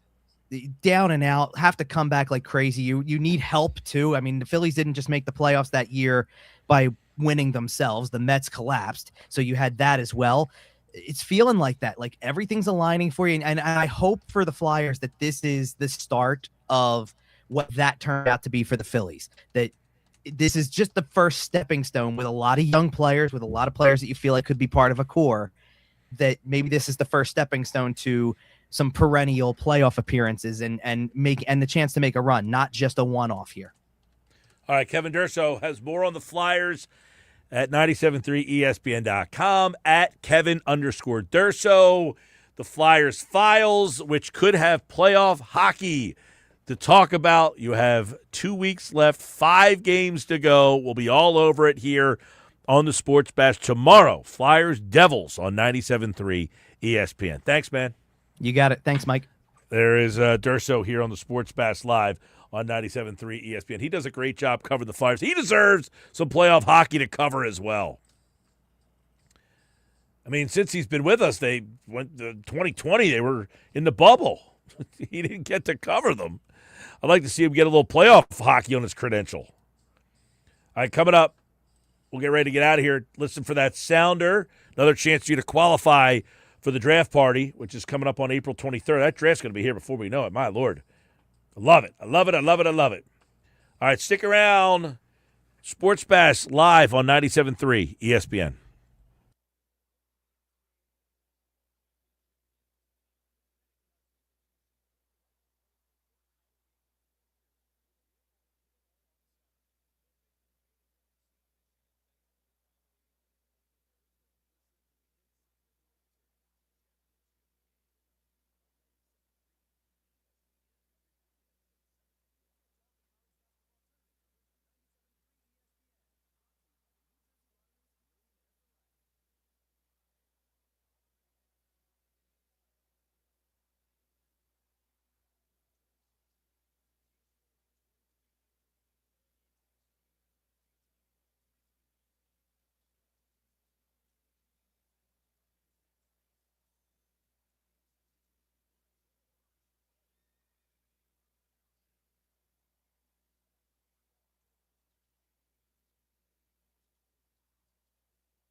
All right, 5:52, getting ready to get out of here. Thanks to Durso, as always. We'll be hearing from Durso. It looks like a lot coming up here. That'll be fun, right? Hey, Joey Diaz brings us no-filter, hard-hitting comedy to Ovation Hall at Ocean Casino Resort Friday, August 7th. A fan favorite for his unforgettable storytelling on the Joe Rogan Experience. Diaz, number 1 on iTunes and Billboard with his comedy albums, built a powerhouse career since discovering stand-up in Denver. Don't miss Joey Diaz, 62 and still slinging. Plus, Sebastian Maniscalco brings his record-breaking comedy to Ovation Hall September 17th through the 20th and the 24th to the 27th. Maniscalco has spent 2 decades selling out arenas nationwide, and he will sell out again at Ocean Casino Resort. Tickets for all show dates are on sale now at theoceanac.com. And don't forget Bobby Lee, May the 2nd at Ovation Hall in Atlantic City from Mad TV. Lee's a fixture on comedy shows and podcasts. And then, of course, you remember him from Reservoir Dogs, Magnum P.I. Finally, comedian and actor Matt Rife is at Ovation Hall Friday, July 24th and 25th at Ovation Hall. 2 show times, 7 and 10:30. You know Matt Rife. You can get your tickets at theoceanac.com. All right, Phil's tonight, 9:45. Sixers tonight, 8 o'clock, Rock 104.1 for the Sixers. NCAA National Championship game, Michigan, UConn, 7 o'clock, coverage on 97.3 ESPN. And, of course, Flyers and Devils tomorrow on 97.3. Actually, I had Michigan against Arizona. I know me and Nadu disagreed on Friday. He liked Arizona. I liked Michigan. Feeling Michigan again tonight. Although, some injuries there. Do I go against UConn? I'm going to go with Michigan. I have Michigan in my bracket, which is lit on fire, but I'm going to stick with Michigan. Maybe that moves me somewhere into the top 20. All right, everybody. I'll talk to you tomorrow right here on the Sports Bash. Before I get out of here, give me caller 6 and 7. You guys are in. 609-573-3776. 609-573-3776. Caller 6 and caller 7. We're going to take 2 more callers right now for a chance to win Club Box Eagles tickets for a home game this season at the link. You must be present to win at Ocean Casino Resort in Atlantic City at the Balcony Bar. That's where we'll be on the day of the draft, April 23rd. Win a pair of Eagles Club Box tickets. Someone will win an overnight stay at Ocean Casino Resort. Someone will win the gift cards for Ocean Casino Resort shopping, tickets to shows, concerts, and comedians. We'll have a ton of stuff going on that day. Caller 6 and caller 7, you are now on the exclusive list. Have a great night, everybody.